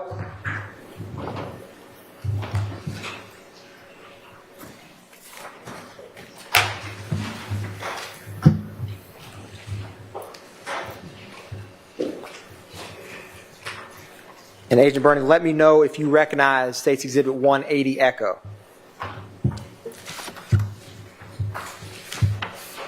ooh, Jessica is spilling the tea over there. What The is body is way more corrupt than 180 Echo? Uh-oh.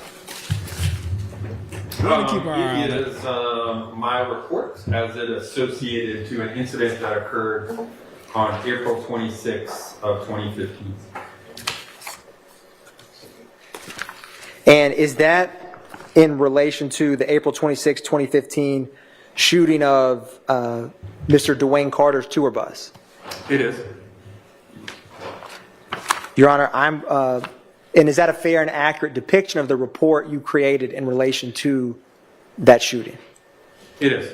Your Honor, at this time, the state moves to tender into evidence State's Exhibit 180 Echo. Admitted. Your Honor, same objection. Thank you. And Agent Bernie, I'm going to publish, or you can reference in physical copy, slide 7 from that report.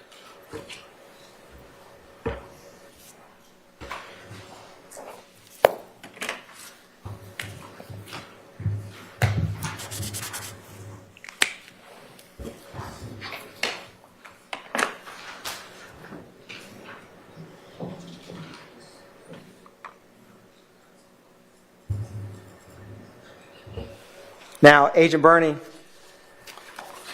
what were the phone numbers you analyzed, or I'll start this way. Are any of the phone numbers and associated parties the same from the January 10, 2015 that we just walked through with the jury? Yes, several are the same. And I wanted to ask you about if there's any either new phones, or I'll do it this way. Is the top row, does that appear or not appear to be the same last 4 digits and associated names with that device from both the January 10th and the April 26th records you analyzed? Yeah, the devices associated with Sledge, Jolly Greer, and Mr. Zachary are the same numbers and devices. And for that middle row, the device associated with McMullen and the T-Mobile device associated with Dora Greer, do those appear or not appear to be the same associated name and number?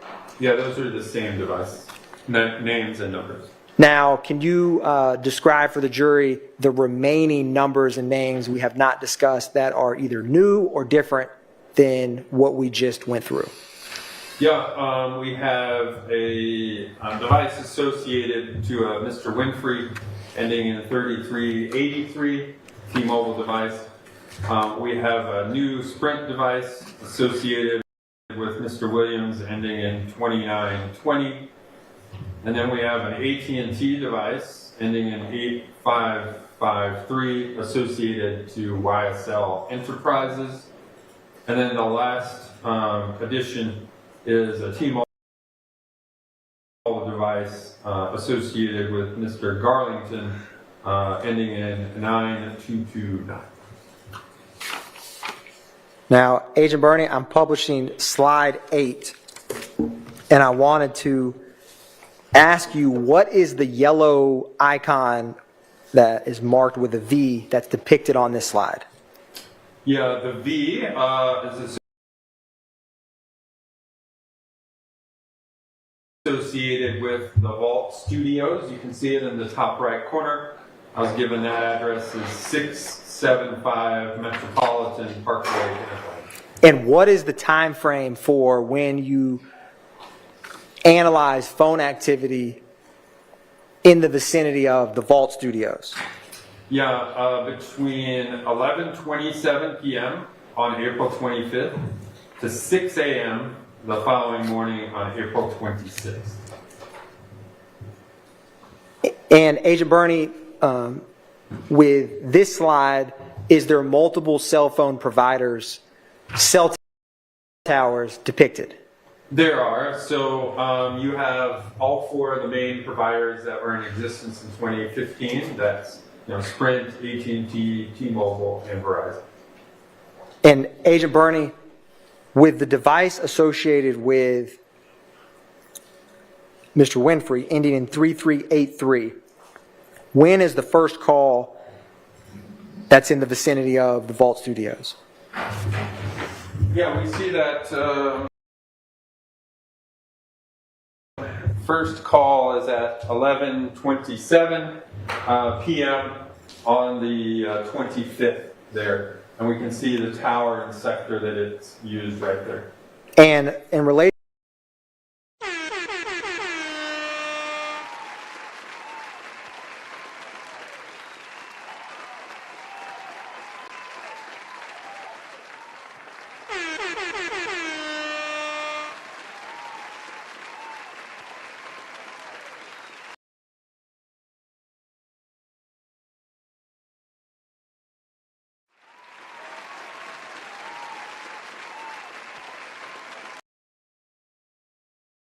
Right, and so what we have ultimately is that there is no evidence, none. I was muted this whole time. Dang, it's a sign for real. It's lunchtime, y'all. We got to get out of here. We'll be back tomorrow. Thank you to everybody who liked the video. We're at 100% of you who are watching the show like the video. Thank y'all so much. Shout out to the sponsor of today's show, Amy in there. Thank you to so much of y'all who sent in the super chats and cash apps as well. We will be back tomorrow, 9:30 a.m. Eastern Standard Time. I don't know if we'll get to cross this afternoon, so we may save that for tomorrow morning, depending on how that goes. If you are interested in hearing some amazing music from some of the independent artists who are in this community, make sure you check out the show tonight at 8 p.m. Eastern Standard Time. Song of the Night Live. We'll be giving away some cash and door prizes too, so y'all get a chance to win just for stopping by the show, even if you're not an artist. So I appreciate y'all. I hope y'all have a great rest of your day. You know what to do. Keep growing. Keep pushing, keep it classy. We gone. Peace. Appreciate y'all. Enjoy your lunch. Hey, it's that time.